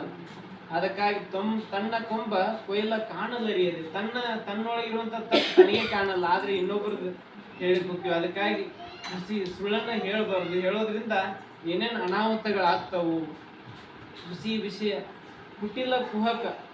ಕುಟಿಲ ಅಂತಂತಂದ್ರೆ ವಂಚನೆ, ಮೋಸ. ಇನ್ನೊಬ್ಬರಿಗೆ ಏನ್ ಮಾಡೋದಂದ್ರೆ ಮೋಸ ಮಾಡೋದು, ಅದು ಒಳ್ಳೇದಲ್ಲ ಅಂತ ಹೇಳ್ತಾರೆ. ಮೋಸ ಹೆಂಗಂದ್ರೆ ನಾವು ಮೋಸ ಹೋಗ್ತೀವಿ. ಯಾವ ರೀತಿ ಮೋಸ ಹೋಗ್ತೀವಿ ಅಂತಂದ್ರೆ, ಒಂದು ಅಂಗಡಿ ಇತ್ತು, ಅಂಗಡಿಯಲ್ಲಿ ಕಸ್ತೂರಿಯನ್ನ ಇಟ್ಕೊಂಡು ಕುಂತಿದ್ರು. ಅದು ಕಸ್ತೂರಿ ಅಂತ ಅಡಿಗೆ ಹಾಕ್ತಾರಲ್ಲ, ನಿಮ್ಗೆ ಗೊತ್ತಿರ್ಬೇಕದು. ಅವಾಗ ಆ ಅಂಗಡಿಯಲ್ಲಿ ಕಸ್ತೂರಿ ಇಟ್ಕೊಂಡು ಕುಂತಂತ ಸಂದರ್ಭದಲ್ಲಿ ಎಲ್ರು ಬರ್ತಿದ್ರು. ಆದ್ರೆ ಮುಂದೆ ಕಾಣ್ತಿತ್ತು ಅಸಲಿ ಕಸ್ತೂರಿ ಎಲ್ಲಿತ್ತಂತಂದ್ರೆ ಮುಂದೆ ಇತ್ತು, ಕಣ್ಣಿಗೆ ಕಾಣೋದು. ಆದ್ರೆ ಟೇಜರಿ ಒಳಗೆ ಯಾವ್ದಿತ್ತಂದ್ರೆ ಯಾವ್ದು ಡೂಪ್ಲಿಕೇಟ್ ಇತ್ತಲ್ಲ ಅದೇ ಟೇಜರಿ ಒಳಗಿತ್ತು. ಎಲ್ರು ಅಂತಿದ್ರು ಅಸಲಿ ಕಸ್ತೂರಿ ಕೊಡಪ್ಪ ಅಂದ್ಮೇಲೆ, ಇದೇ ನೋಡ್ರಿ ಅಸಲಿ ಕಸ್ತೂರಿ ಅಂದ್ಮೇಲೆ ಯಾರು ನಂಬ್ತಿಲ್ಲಾಗಿದ್ರು. ಆ ಟೇಜರಿ ಒಳಗಿಂದ ಕೊಡು, ಆ ಕಪಾಟದೊಳಗಿಂದ ತೆಗೆದು ಆ ಚಾವಿ ತೆಗೆದು ಕೂಡ ಅದ ಅಸಲಿ ಕಸ್ತೂರಿ ಅಂತ ಅಂತಿದ್ರು. ಆದ್ರೆ ಕೊನೆಗೆ ಅಸಲಿ ಕಸ್ತೂರಿಯನ್ನ ಗುರುತು ಹಿಡಿದವ ಯಾರಂತಂದ್ರೆ ಒಬ್ಬನೇ ಒಬ್ಬ ರೈತ. ಇದೇ ಅಸಲಿ ಕಸ್ತೂರಿ, ಇದನ್ನೇ ಕೊಡ್ರಿ ಅಂದ್ರೆ ನಾವು ನಮ್ಗೆ ಗೊತ್ತಿಲ್ಲದೆ ಏನ್ ಮಾಡ್ತೀವಿ, ನಾವು ಮೋಸಕ್ಕೆ ಒಳಗಾಗ್ತೀವಿ. ಅದು ಆಗಬಾರ್ದು ಅಂತ ಬಸವಣ್ಣವ್ರು ಹೇಳ್ತಾರೆ. ಕುಹಕ. ಕುಹಕ ಅಂತಂದ್ರೆ ವಂಚನೆ. ವಂಚನೆ ಯಾವ ರೀತಿ ಇರ್ತತಿ ಅಂತಂದ್ರೆ, ಈಗ ನಮ್ಮನ್ನ ನಾವೇ ವಂಚಿಸ್ಕೊಳ್ತೀವಿ. ನಮ್ಮನ್ನ ನಾವೇ ಏನಂತಂದ್ರೆ ಯಾವ್ದೋ ಒಂದು ಇದ್ರೊಳಗೆ ಸಿಲ್ಕೊಂಡು ಓಡಾಡ್ತೀವಿ. ವಂಚನೆ. ಒಂದ್ ಸರ್ತಿ ಒಂದ್ ಸ್ಕೂಲ್ನಲ್ಲಿ ಒಂದು ಗ್ಯಾದರಿಂಗ್ ಅಂತ ಅಂತಾರಲ್ಲ, ಫಂಕ್ಷನ್ ಕಾರ್ಯಕ್ರಮ ನಡೆದಿತ್ತು. ಸಂಜೆ ಸಮಯ ಆಗಿತ್ತು. ಒಂದು ಪರ್ಸ್ ಏನಾಗಿತ್ತಂದ್ರೆ ಕಳ್ತನ ಆಗಿತ್ತು. ಕಳ್ತನ ಆದಂತ ಸಂದರ್ಭದಲ್ಲಿ ಅವಾಗ ಹೇಳ್ತಾರೆ, ಯಾರು ಪರ್ಸ್ ತಗೊಂಡ್ರಲ್ಲ ತಂದು ಕೊಡ್ರಪ್ಪ ಅಂತಂದು ವೇದಿಕೆ ಮೇಲೆ ಇದ್ದವ್ರು ಅನೌನ್ಸ್ ಮಾಡ್ತಾರೆ. ಒಂದು ಪರ್ಸ್ ಕಳ್ದೈತಿ, ತಗೊಂಡು ಹೋದವ್ರು ತಂದು ಇಡ್ರಿ ಅಂತ ವೇದಿಕೆ ಮೇಲೆ ಇರುವಂತ ನಿರೂಪಕರೆಲ್ಲ ಘೋಷಣೆಯನ್ನು ಕೂಗ್ತಾರೆ. ಅವಾಗ ಹಿಂಗಾದ್ರೆ ಯಾರು ತಂದು ಕೊಡಲ್ಲ. ನಾವು ನಿಮಗೆಲ್ಲ ಒಂದು ಉಪಾಯ ಮಾಡ್ತೀವಿ. ಏನ್ ಮಾಡ್ತೀವಿ ಅಂತಂದ್ರೆ, ಲೈಟ್ ಆಫ್ ಮಾಡ್ತೀವಿ, 5 ನಿಮಿಷ ಟೈಮ್ ಹಚ್ತೀವಿ. ವಾಚ್ ಇಟ್ರು 5 ನಿಮಿಷ ಟೈಮ್ ಹಚ್ತೀವಿ. ಯಾರು ತಗೊಂಡಿರಲ್ಲ ದೂರ ಇದ್ರು ಅವರು, ನಾವು ನಿಮ್ಮ ಹೆಸರು ಯಾರಿಗೂ ತೋರಿಸಲ್ಲ, ನಿಮ್ಮ ಮುಖ ತೋರಿಸಲ್ಲ. ನೀವ್ ಏನ್ ಮಾಡ್ರಿ ಅಂದ್ರೆ ಟೇಬಲ್ ಮೇಲೆ ಆ ಪರ್ಸನ್ ತಂದಿಟ್ಟು ನೀವು ಹೋಗ್ಬಿಡ್ರಿ ಅಂತಂದ್ರು. ಅವಾಗ 5 ನಿಮಿಷ ಒಳಗೆ ಯಾರೋ ಒಬ್ರು ಬಂದಾಗ ಆಯ್ತು. ಇಟ್ರಿ ಅಂತ ಅನ್ಕೊಂಡ್ರು. ಅವಾಗ ಲೈಟ್ ಹಾಕ್ತಾರಲ್ಲ, ಹಾಕೊಟ್ಟಿಗೆ ಏನಿರಲ್ಲ, ವಾಚೇ ಇರಲ್ಲ. ಏನು ಟೈಮ್ ನೋಡ್ಲಿಕ್ಕೆ 5 ನಿಮಿಷ ಏನ ಹೆಚ್ಚಿರ್ತಾರಲ್ಲ, ಅದು ಅಲಾರಾಮ್ ಆಗುತ್ತೆ. 5 ನಿಮಿಷ ಆಯ್ತು, ಎಲ್ಲ ನೋಡ್ರಿ 5 ನಿಮಿಷ ನಂತರ ಆಗ್ಲಿಲ್ಲ. ನೋಡ್ತಾರು ವಾಚೇ ಇರಲ್ಲ, ವಾಚ್ ಎತ್ಕೊಂಡು ಹೋಗ್ಬಿಟ್ಟಿರ್ತಾನ ಬಂದವ. ಅಂತಂದ್ರೆ ವಂಚನೆ ಅಂತಂದ್ರೆ ಹಿಂಗಿರ್ತಾವ. ಅದಕ್ಕಾಗಿ ವಂಚನೆ ಮಾಡಬಾರ್ದು. ವಿಷಯ ವ್ಯಾಮೋಹ ಅಂತಂತಾರೆ. ವಿಷಯಗಳು ಯಾವ ರೀತಿ ಇರ್ತಾವ ಅಂದ್ರೆ ನಮಗಷ್ಟಲ್ಲದೆ ಗಿಡ ಮರಗಳಿಗೂ ಒಂದೊಂದು ರೀತಿ ವಿಷಯ ವ್ಯಾಮೋಹ. ಒಂದ್ ಸರ್ತಿ ಗಿಡದಲ್ಲಿರುವಂತಹ ಹೂವು, ಹಣ್ಣು, ಎಲೆ ಇವೇನಂತಂದ್ರೆ ನಾನು ಹೆಚ್ಚು, ನಾನು ಎಲ್ಲರಿಗಿಂತ ಶ್ರೇಷ್ಠ. ಹೂ ಅಂತಿತ್ತು, ನಾನೇ ಶ್ರೇಷ್ಠ, ಯಾಕಂದ್ರೆ ನಾನು ಎಲ್ಲರಿಗೂ ಪರಿಮಳವನ್ನ ಬೀರ್ತೀನಿ ಅಂತ ಹೂ ಅಂತಿತ್ತು. ಹಣ್ಣು ಅಂತಿತ್ತು, ನಾನು ಎಲ್ಲರಿಗೂ ರುಚಿಯಾದ ಹಣ್ಣನ್ನ ತಿನ್ನಿಸ್ತೀನಿ, ನಾನು ಶ್ರೇಷ್ಠ ಅಂತ ಹಣ್ಣು ಅಂತಿತ್ತು. ಆಮೇಲೆ ಎಲೆ ಅಂತಿತ್ತು, ನಾವು ಇದ್ರಲ್ರು ನೀವು, ನಾವು ಸೂರ್ಯನ ಬಿಸಿಲನ್ನ ಹೀರ್ಕೊಂಡು ದ್ಯುತಿ ಸಂಶ್ಲೇಷಣೆ ಕ್ರಿಯೆಯನ್ನ ಮಾಡಿ ನಿಮ್ಗೆ ಆಹಾರವನ್ನು ಒದಗಿಸ್ತೀವಿ, ನಿಮ್ಗೆ ಗಾಳಿಯನ್ನು ಒದಗಿಸ್ತೀವಿ. ನಾವಿದ್ರೆ ನೀವಿಬ್ರು. 3 ಬಹಳ ಜೋರ್ ಜಗಳಕ್ಕೆ ಶುರು ಆದವು. ಒಂದಕ್ಕಿಂತ ಒಂದು ನಾನು ಹೆಚ್ಚು. ಕೊನೆಗೆ ಇವು 3ದನ್ನ ಯಾವ್ದು ಕೇಳಿಸಂತಿತ್ತು ಅಂದ್ರೆ, ಕೆಳಗಿರುವಂತಹ ನೆಲದ ಮರೆಯಲ್ಲಿ ಯಾವ್ದು ಇರ್ತೈತಿ, ಬೇರ್ ಕೇಳಿಸ್ಕೊಂತಿತ್ತು. ಒಂದ್ ಸರ್ತಿ ಅದಕ್ಕೂ ನೋಡಿ ಏನಂತಂದ್ರೆ, ಅದು ಮೇಲೆ ಏನು ಕಳಿಸ್ಲಿಲ್ಲ, ಆಹಾರನು ಕಳಿಸ್ಲಿಲ್ಲ, ನೀರು ಕಳಿಸ್ಲಿಲ್ಲ, ಸುಮ್ಮನೆ ಕುಂತ್ಬಿಟ್ಟು. ಜೈಲಂ ಫ್ಲೋಯಂ ಏನ್ ಮಾಡಿದ್ರು ಅಂದ್ರೆ ಅವು ಎರಡು ಸುಮ್ಮನೆ ನೀರು ಕಳಿಸ್ಲಿಲ್ಲ, ಈ ಕಡೆ ಆಹಾರನು ಕಳಿಸ್ಲಿಲ್ಲ, ಸುಮ್ಮನೆ ಕುಂತ್ಬಿಟ್ಟು. ಅವಾಗ ಇವೇನ್ ಮ್ಯಾಲ 3 ಇದ್ದು ಅಲ್ಲ, ಮೊದ್ಲಿಗೆ ಏನಾಯ್ತಂದ್ರೆ ಹೂ ಉದ್ರಕ್ ಇತ್ತು, ಒಂದೊಂದಾಗಿ. ಹೂವಿನ ನಂತರ ಹಣ್ಣುಗಳಂತರೂ ಮೊದ್ಲೇ ಉದುರ್ತಾವ. ಆಮೇಲೆ ಎಲೆ ಉದ್ರಾಕತ್ತು. ಕೊನೆಗೆ ಇನ್ನೇನು ನಾವು ಎಲ್ಲ ಒಣಗಿ ಹೋಗ್ತೀವಿ ಅನ್ನುವಂತ ಪರಿಸ್ಥಿತಿಗೆ ಬಂದು ಕೊನೆಗೆ 3 ಕೈ ಮುಗಿತಾವ. ನಾವು ದೊಡ್ಡವ್ರಲ್ರಪ್ಪ, ನಾವು ದೊಡ್ಡವ್ರಲ್ಲ, ದೊಡ್ಡವ ಯಾರು, ನೀನೇ ದೊಡ್ಡವ. ಬೇರೆ ನೀನೇ ನಮ್ಗಿಂತ ಶ್ರೇಷ್ಠ ಅದಿ, ನೀನೇ ನಮ್ಗಿಂತ ಬಲಿಷ್ಠ ಅದಿ, ನಿನ್ನಿಂದನೇ ನಾವು, ನಮ್ಮೊಳಗೆ ಏನು ಭೇದ ಭಾವ ಇಲ್ಲ. ಬೇಗನೆ ಏನ್ ಕಳ್ಸು, ಆಹಾರ ನೀರನ್ನ ಕಳಿಸು ನಮ್ಮನ್ನ ಬದುಕಿಸು ಅಂತ ಅವಾಗ ಅವ್ ಕೇಳ್ಕೊಳಕಂತೀವಿ. ಅಂದ್ರೆ ಇಲ್ಲಿ ನಿಸ್ವಾರ್ಥವಾಗಿ ಕೆಲಸ ಮಾಡೋದು ಯಾವ್ದಂತಂದ್ರೆ ಬೇರು. ಅದೇ ರೀತಿ ಒಂದು ಮನೆ ಅಂತಂದ್ರೆ ಅಲ್ಲಿ ಗುರು ಹಿರಿಯರು ತಂದೆ ತಾಯಿಗಳು ಅವರು ಏನಂದ್ರೆ ನಿಸ್ವಾರ್ಥವಾಗಿ ಕಾಯಕವನ್ನು ಮಾಡ್ತಾರೆ. ವಿಷಯ ವ್ಯಾಮೋಹ ಅನ್ನುವಂತಹದ್ದು ಯಾವುದಕ್ಕೂ ಬಿಡಲ್ಲ. ಮತ್ತು ಕ್ಷುದ್ರ ಮಿಥ್ಯೆ ಹೇಳ್ತಾರೆ ಬಸವಣ್ಣವ್ರ ಮುಂದೆ ಏನ್ ಹೇಳ್ತಾರಂದ್ರೆ ಕ್ಷುದ್ರ ಮಿಥ್ಯೆ. ಕ್ಷುದ್ರ ಅಂತಂದ್ರೆ ಏನಂತಂದ್ರೆ ಸಣ್ಣತನ. ನಮ್ಮಲ್ಲಿ ಹೆಂಗಿರ್ತೈತಂದ್ರೆ ಒಮ್ಮೊಮ್ಮೆ ಸಣ್ಣತನಗಳು ಬರ್ತಾವ. ಏನ್ ನಾಯಕ್ ಮಾಡ್ಲಿ ನನ್ನಿಂದ ಯಾಕ ಸಣ್ಣತನ. ಮತ್ತು ನಾನೇ ಅಲ್ಲ ಅಂತ ಅನ್ನುವಂತಹ, ಈಗ ನಾನೇ ಶ್ರೇಷ್ಠ ಅನ್ನುವಂತಹದ್ದು ಸಣ್ಣತನ. ಒಂದ್ ಸರ್ತಿ ಕಪ್ಪೆಗಳೆಲ್ಲ ಏನಾಗಿದ್ವು ಅಂದ್ರೆ ಏನು ನೀರ್ಗಪ್ಪೆ ಇರ್ತಾವಲ್ಲ, ಅವಕ್ಕ ಅಂಡ್ರಗಪ್ಪೆ ಅಂತಂದು ಕರೀತಾರೆ. ನೀರ್ಗಪ್ಪೆ ಮರಿಗಳು ಆ ಕೆರೆ ದಡಕ್ ಬಂದಿರ್ತಾವ. ದಡಕ್ ಬಂದು ಆಟ ಆಡ್ತಿರ್ತಾವು. ಒಂದು ದೊಡ್ಡ ದೈತ್ಯವಾದಂತಹ ಪ್ರಾಣಿ ಯಾವ್ದಂತಂದ್ರೆ ಆಕಳು. ಸಣ್ಣ ಮರಿ ಕಪ್ಪೆಗಳಿಗೆ ದೊಡ್ಡ ಪ್ರಾಣಿ ಯಾವುದು? ಆಕಳೆ ದೊಡ್ಡದ ಅನಿಸ್ತದೆ. ಅವಾಗ ಅವು ಅಷ್ಟು ಮರಿ ಕಪ್ಪೆಗಳು ನೋಡಿ ಹೆದರಿ ಓಡಿ ಬಿಡ್ತಾವ. ನೀರ್ ಕುಡ್ಲಿಕ್ಕೆ ಬಂದಂತ ಆಕಳನ್ನ ನೋಡಿ ಅವ್ವ ನಮ್ಮಲ್ಲಿ ಇವತ್ತು ಒಂದು ದೊಡ್ಡದಾದಂತಹ ಪ್ರಾಣಿಯನ್ನ ನೋಡಿದ್ವಿ ನಾವು, ದೈತ್ಯವಾದ ಪ್ರಾಣಿ ನೋಡಿದ್ವಿ.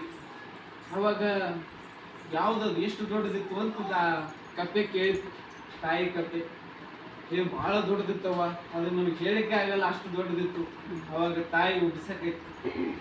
ಒಂದ್ ಸರ್ತಿ 2 ಸರ್ತಿ 3ನೇ ಸರ್ತಿ ಏನಾಯ್ತು ಹೊಡೆದ್ವಿ. ಅಂದ್ರೆ ನಮ್ಮೊಳಗೂ ಏನಿರಬಾರ್ದು, ಸಣ್ಣತನ ಇರಬಾರ್ದು.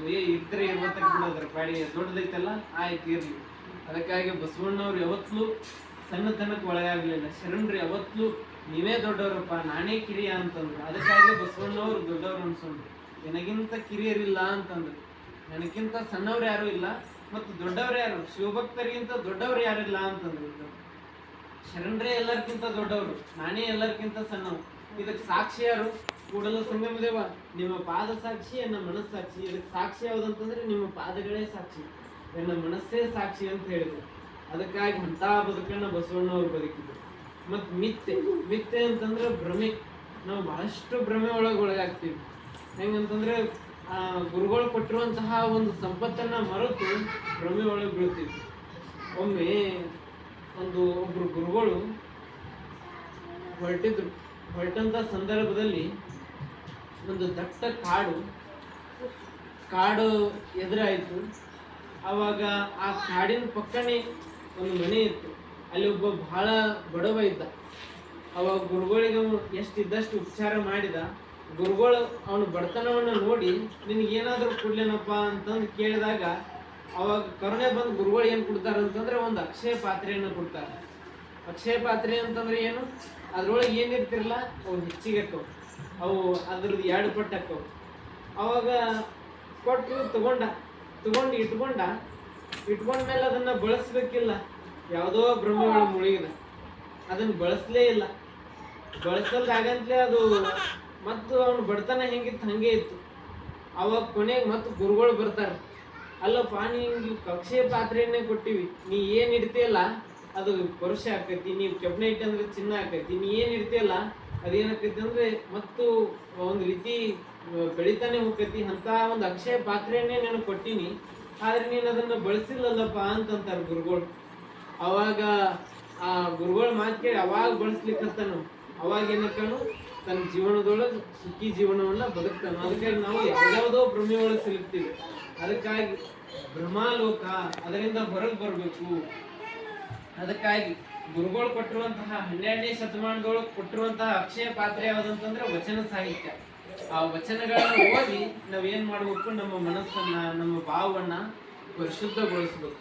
ಅದಕ್ಕಾಗಿ ಕೊನೆಯ ಸಾಲಿನೊಳಗೆ ಹೇಳ್ತಾರೆ, ಇವೇನು 10 ಅದಾವಲ್ಲ, ಆಸೆ, ಆಮಿಷ, ತಾಮಸ, ಹುಸಿ, ವಿಷಯ, ಕುಹಕ, ಕುಟಿಲ, ಕ್ರೋಧ, ಕ್ಷುದ್ರ, ಮಿಥ್ಯ, ಇವೇನು ಇನ್ನು ನಾಲಿಗೆ ಮೇಲಿಂದ ತೆಗೆದು ಕಡಿಯ. ಇವೇನದಾವ ಅಂದ್ರೆ ನಾಲಿಗೆ ಮೇಲೆ ಅದಾವ. ನಾವು ಈಗ ಗುರುವಿನ ಸ್ಮರಣೆಯನ್ನ ಮರ್ತೀವಿ ಅಂತಂದ್ರೆ ಇವ್ ಅಟ್ಯಾಕ್ ಒಮ್ಮೆ ಏನಾಗ್ಬಿಡ್ತಾವ, ಆಕ್ರಮಣ ಮಾಡ್ಕೊಂಡ್ಬಿಡ್ತಾವ. ಅದಕ್ಕಾಗಿ ಇವನ್ ಏನಂದ್ರೆ ನಾಲಿಗೆ ಮೇಲಿಂದ ತೆಗೆದು ಕಡಿಯ. ಅದೇಕೆಂದರೆ ಅವು ನಿನ್ನತ್ತ ಬರಲಿ. ಅವು ಅಂದ್ರೆ ಕೂಡಲ ಸಂಗಯ್ಯ ಅವು ನಿನ್ನ ಕಡೆ ಬರುಪಡಿಸಲ್ಲಪ್ಪ. ಅದಕ್ಕಾಗಿ ಅವನ್ನ ನಾಲಿಗೆ ಮೇಲಿಂದ ತೆಗೆದು ಎನ್ನ ಪಂಚೈವರ ಭಕ್ತರ ಮಾಡು ಲಿಂಗ ತಂದೆ. ಪಂಚೈವರ ಭಕ್ತರು ಯಾರು? ಪಂಚ 5 ಯಾವುವು? ಪಂಚ ಇಂದ್ರಿಯಗಳು, ಕಣ್ಣು, ಕಿವಿ, ಮೂಗು, ಬಾಯಿ. ಮತ್ತು ಇವತ್ರೊಳಗಿರುವಂತಹ ಪಂಚ ಜ್ಞಾನೇಂದ್ರಿಯಗಳು, ಕಣ್ಣು ನೋಡೋದು, ಆ ನೋಟ, ಶಬ್ದ, ಸ್ಪರ್ಶ, ರೂಪ, ರಸ ಇವೇನಂದ್ರೆ ಪಂಚ ಜ್ಞಾನೇಂದ್ರಿಯಗಳು. ಇವುಗಳನ್ನ ಕಳೆದು ಮತ್ತು ಒಳಗೆ ಇನ್ನುವಂತ 5 ಅದಾವ. ಯಾವ ಅಂತಂದ್ರೆ ಚಿತ್ತ, ಮನಸ್ಸು, ಬುದ್ಧಿ. ಇವು ಒಳಗಿರುವಂತಹ 5: ಅಹಂಕಾರ, ಮಮಕಾರ, ನಾನು, ನನ್ನದು. ಇವುಗಳನ್ನೆಲ್ಲ ಏನ್ ಮಾಡಪ್ಪ ಅಂತಂದ್ರೆ ನಿನ್ನ ಹತೋಟಿಯಲ್ಲಿ ಇರಿಸಪ್ಪ. ಕೂಡಲ ಸಂಗಯ್ಯ ನಿನ್ನ ಪಾದದೊಳಗೆ ಇಟ್ಕೊಂಡು ಇವನನ್ನ ಕಾಯಯ್ಯ ಅಂತ ಕೂಡಲ ಸಂಗಯ್ಯನಲ್ಲಿ ಬಸವಣ್ಣವ್ರು ಕೇಳ್ಕೊಂತಾರೆ. ಅಂದ್ರೆ ಬಸವಣ್ಣವ್ರು ಎಂಥ ಜ್ಞಾನಿಗಳಿದ್ರು, ಎಲ್ಲ ಇದ್ದುಕೊಂಡು ಎಲ್ಲದರೊಳಗೆ ಇದ್ದುಕೊಂಡೇ ಮುಕ್ತಿಯನ್ನು ಹೊಂದಿರಲ್ಲ. ಎಷ್ಟು ಅವ್ರ ನಿಲುವು ಎಂಥದಿತ್ತು. ಕೊನೆಯವರೆಗೆ ಕಲ್ಯಾಣದೊಳಗೆ ಇಂಥ ಒಂದು ಅದ್ಭುತ ಚೈತನ್ಯ ಶಕ್ತಿಯಾಗಿದ್ರಲ್ಲ ಬಸವಣ್ಣವರು. ದೂರದಿಂದ ಬಂದರು. ಎಲ್ಲಿ ಅಂತಂದ್ರೆ ಗುಜರಾತ್ದಿಂದ ಆದಯ ಶರಣ ಅಂತ ಬಂದ. ಎಷ್ಟು ದೂರದಿಂದ ಶರಣರೆಲ್ಲ ಬಂದರು. ಅಫ್ಘಾನಿಸ್ತಾನದಿಂದ ಮರುಶಂಕರ ದೇವರು ಬಂದರು. ಆಮೇಲೆ ಜಮ್ಮು ಕಾಶ್ಮೀರದಿಂದ ಯಾರು ಬರ್ತಾರಂದ್ರೆ ಮೊಳಿಗೆ ಮಾರಯ್ಯ ಬರ್ತಾನೆ, ತನ್ನ ರಾಜ್ಯವನ್ನೇ ತೊರೆದು ಬರ್ತಾನೆ. ಅದಕ್ಕಾಗಿ ಇಷ್ಟು ದೂರದಿಂದ ಎಲ್ಲ ಶರಣರು ಬಂದ್ರು. ನಾವ್ ಎಲ್ಲಿಗೆ ಹೋಗ್ಬೇಕೀಗ? ನಾವ್ ಇಲ್ಲಿಂದ ಎಲ್ಲಿಗೆ ಹೋಗ್ಬೇಕು? ನಾವ್ ಇಲ್ಲಿಂದ ಮತ್ತೆ ಎಲ್ಲಿಗಾರ ಹೋಗ್ಬೇಕು? ಇಲ್ಲ, ನಾವ್ ಇಲ್ಲಿಂದ ಎಲ್ಲಿಗೆ? ಇಲ್ಲೇ ಆಶ್ರಮ. ಅಪ್ಪೋರು 1 ತಿಂಗಳು ಶ್ರಾವಣ ಮಾಸದ ಪ್ರಯುಕ್ತವಾಗಿ, ಶ್ರಾವಣ ಮಾಸ ಅಂತಂದ್ರೆ ಒಳ್ಳೆ ಸತ್ಯದ ವಿಚಾರಗಳನ್ನ ಕಿವಿಗೆ ಹಾಕೊಳ್ಳೋದು, ನಮ್ಮ ಬದುಕನ್ನ ಪಾವನಗೊಳಿಸ್ಕೊಳ್ಳೋದು. ಅದಕ್ಕಾಗಿ ನಿಮ್ಮ ಬದುಕನ್ನ ಪಾವನಗೊಳಿಸ್ಲಿಕ್ಕೆ ನೀವು ಎಲ್ಲೆಲ್ಲೋ ಹೋಗ್ಬೇಕಾಗಿಲ್ಲ. ಇಲ್ಲೇ ಅಪ್ಪೋರು ಶ್ರಾವಣದಲ್ಲಿ ಬಹಳ ವಿಶೇಷವಾಗಿ ಒಂದು ರೀತಿ ಅಪ್ಪೋರು ತಮ್ಮ ಕಣ್ಣಿನ ಆಪರೇಷನ್ ಮಾಡಿಕೊಂಡು ನೇರವಾಗಿ ಶ್ರಾವಣ ಮಾಸದ ಪ್ರಯುಕ್ತವಾಗಿ ಪ್ರವಚನ ಹೇಳಲಿಕ್ಕೆ ಆಗಮಿಸ್ತಾ ಇದ್ದಾರೆ. ದೊಡ್ಡಪ್ಪವರು ಪರಮ ಪೂಜ್ಯ ಬಸವಲಿಂಗ ಪಟ್ಟದೇವರಪ್ಪರು ಈ ಕಲ್ಯಾಣದೊಳಗೆ ಇದ್ದಾರೆ. ಅಪ್ಪವರು ಶ್ರಾವಣ ಮಾಸದ ಪ್ರಯುಕ್ತವಾಗಿ ಅಪ್ಪವರು ಒಂದು ರೀತಿ ವಿಶೇಷವಾದಂತಹ ಒಂದು ನಿಜಗುಣ ಶಿವಯೋಗಳ ಒಂದು ವಚನ ಐತಲ್ಲ, ಶ್ರೀ ಗುರು ವಚನೋಪದೇಶವನ್ನ ಆಲಿಸಿದಾಗಲೇ ನರರಿಗೆ ಮುಕುತಿ ಅನ್ನೋ ಒಂದು ಗುರುವಿನ ವಚನಗಳನ್ನ ಆಲಿಸೋದ್ರಿಂದನೇ, ಆ ಕಿವಿಗಳು ಬೀಳೋದ್ರಿಂದನೇ ನಮ್ಮಲ್ಲಿರುವಂತಹ ಬಹುಬಂಧನ, ನಮ್ಮಲ್ಲಿರುವಂತಹ ಕಷ್ಟಗಳು, ದುಃಖಗಳು ಎಲ್ಲ ದೂರಾಗಿ ಶಾಂತಿ, ಸಮೃದ್ಧಿ ಅನ್ನುವಂತಹದ್ದು ನೆಲೆಸ್ತೈತಿ. ಅದಕ್ಕಾಗಿ ನೀವೇನ್ ಮಾಡಬೇಕಾಗಿಲ್ಲ, ದಿನಾ ಸಾಯಂಕಾಲ 1 ತಾಸು ಅಲ್ಲಿ ನೀವು ಅಲ್ಲಿ ಬಂದು ಆ ಒಂದು ಪಾವನ ಕ್ಷೇತ್ರದೊಳಗೆ ಚನ್ನಬಸವ ಪಟ್ಟದೇವರಪ್ಪ ಅವ್ರು ಅಲ್ಲೇ ನೆಲೆಸ್ಯಾರ. ಆ ಒಂದು ಪುರುಷ ಒಂದು ಆ ಸ್ಥಳದಲ್ಲಿ ನೀವು ಬಂದು ನಿಮ್ಮ ಬದುಕನ್ನ ಹಸನುಗೊಳಿಸ್ಕೊಳ್ರಿ, ನಿಮ್ಮ ಬದುಕನ್ನ ಪಾವನಗೊಳಿಸ್ಕೊಳ್ರಿ. ಅಲ್ಲಿ ಬಂದ್ರೆ ನಿಮ್ಮ ಬದುಕು ಏನಾಗ್ತೈತೆ ಅಂದ್ರೆ ಹೊಳ್ಳಿ ಮತ್ತೆ ಸಮೃದ್ಧವಾಗಿ ಲವಲವಿಕೆಯಿಂದ ಕಂಗೊಳಿಸ್ತೈತಿ. ಅದಕ್ಕಾಗಿ ನೀವೆಲ್ಲ ದಿನಾ ಆಶ್ರಮದಲ್ಲಿ ದಿನಾ ಸಾಯಂಕಾಲ ಶ್ರಾವಣ ಮಾಸ ಈ 12ನೇ ತಾರೀಕಿನಿಂದ ಪ್ರವಚನ ಪ್ರಾರಂಭ ಆಗೋದಿದೆ. ತಾವೆಲ್ಲ ಬಂದು ಅಲ್ಲಿ ಕೃತಾರ್ಥರಾಗ್ರಿ. ಮತ್ತು ಅಪ್ಪೋರೇ ಹೇಳಿ ದಿನಾ ಒಂದೊಂದು ಮನೆಗೆ ಹೋಗ್ರಿ. ನೀವು ಹೋಗಿ ಜನರಲ್ಲಿ ಒಂದು ಭಕ್ತರಲ್ಲಿ ಏನಂತಂದ್ರೆ ಒಂದು ಒಳ್ಳೆಯ ಸುಜ್ಞಾನದ ಮಾರ್ಗವನ್ನು ಮಾಡಿಸಿ ಅವರಲ್ಲಿ ಒಂದು ಒಳ್ಳೆಯ ಹೊಸತನವನ್ನು ತುಂಬ್ರಿ. ವಚನಗಳ ನಿಲುವನ್ನು ಮುಟ್ಟಿಸ್ರಿ. ವಚನಗಳಂತಂದ್ರೆ ಪುಸ್ತಕದ ಮಣಿ ಇದ್ದಂಗ. ಅದಕ್ಕಾಗಿ ತಾವೆಲ್ಲ ಇಲ್ಲಿವರೆಗೆ ಬಹಳ ಶಾಂತತೆಯಿಂದ ಆಲಿಸಿದ್ದೀರಿ. ನಮ್ಮ ಆನಂದ ತಾಯಿಯವರು ಮಠದ ಮೇಲೆ ಅಪಾರ ಭಕ್ತಿ ಅವ್ರಿಗೆ. ಅಪ್ಪರೇ ನೀವು ಏನಂದ್ರೆ ನೀವು ಬೆನ್ನು ನಾವಿರ್ತೀವ್ರಿ ಅಂತಂತಾರೆ. ಹೋರಾಟ ಮಾಡ್ಲಿಕ್ಕೂ ಸೈ ಮತ್ತು ಶಾಂತವಾಗಿ ಇರ್ಲಿಕ್ಕೂ ಸೈ ಮತ್ತು ಪ್ರತಿಯೊಂದಕ್ಕೂ ಅವರು ಮಠದ ಇದಕ್ಕಾಗಿ ನಿಂತರು ಅಂತ ಪರಮ ಭಕ್ತರು, ಪರಮ ಒಳ್ಳೆಯ ಮನೆತನ. ಅದಕ್ಕಾಗಿ ಈ ಕಾರ್ಯಕ್ರಮವನ್ನು ಮತ್ತೆ ತಾವು ಯಾರೇ ಇಟ್ಕೊಳ್ತಿದ್ರೆ ಇಟ್ಕೊಳ್ರಿ. ಇಲ್ಲಿ ಏನೂ ಖರ್ಚಿಲ್ಲ. ಮನೆಗೊಂದು ವಚನ ಜ್ಯೋತಿ ಯಾತ್ರೆ ಇದು ಮಾಡೋದ್ರಿಂದ ನಿಮ್ಮ ಮನೆಯಲ್ಲಿ ಒಂದು ಸಮೃದ್ಧಿ, ಒಂದು ಶಾಂತಿ, ಸೌಖ್ಯ ಅನ್ನುವಂಥದ್ದು ನೆಲೆಸ್ತೈತಿ. ಮನೆ ಏನಾಕೈತೆ ಅಂದ್ರೆ ಮಹಾಮನೆ ಆಕೈತಿ. ಅದಕ್ಕಾಗಿ ಭಕ್ತರ ಮನೆಗಳೇ ಮಹಾಮನೆಗಳಾಗಬೇಕು ಅನ್ನುವಂಥದ್ದು 12ನೇ ಶತಮಾನದಲ್ಲಿ ಶರಣರ ಉದ್ದೇಶ ಆಗಿತ್ತು. ಅದನ್ನ ಮತ್ತೆ ನಿನ್ನೆ ಮನೆಯಲ್ಲಿ ತಾಯಿಯವರ ಮನೆಯಲ್ಲಿತ್ತು, ಗೌರಮ್ಮ ತಾಯಿಯವರ ಮನೆಯಲ್ಲಿ, ಇವತ್ತು ಆನಂದ ತಾಯಿಯವರ ಮನೆಯಲ್ಲಿ. ಅದಕ್ಕಾಗಿ ಮತ್ತೆ ಯಾರು ಇಟ್ಕೊಳ್ತಿದ್ರೆ ಹೇಳ್ತಾ ಈ 2 ಮಾತುಗಳನ್ನ ಪರಮ ಪೂಜ್ಯರ ಪಾದಕ್ಕೆ ಅರ್ಪಿಸುತ್ತಾ ತಮ್ಮೆಲ್ಲರಿಗೂ ಭಕ್ತಿಯ ಶರಣಾರ್ಥಿಗಳು.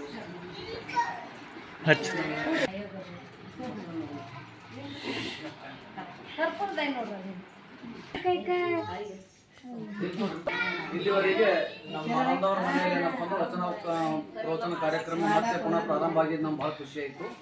ನಾ ಭಾಳ ದಿವಸ ನೋಡ್ತಾ ಇದ್ದೀನಿ, ಎಲ್ಲಿ ಪ್ರಾರಂಭ ಆಗಿದ್ದು ಕಾಣಿಸ್ತಾ ಇದ್ದಿಲ್ಲ ನನಗ. ಮತ್ತೆ ಇದು ಏನಪ್ಪ ಅಂದ್ರೆ ಪ್ರಾರಂಭ ಆಗ್ತಕ್ಕಂಥ ಕಾರ್ಯ ಏನು ಇದಕ್ಕಿಂತ ಮೊದಲು ಎಲ್ಲಿ ನಡೆದವ್ರಿ ಗುರುಗಳೇ? ಮತ್ತೆ 4ನೇ ಮನೆ ಇದೆ.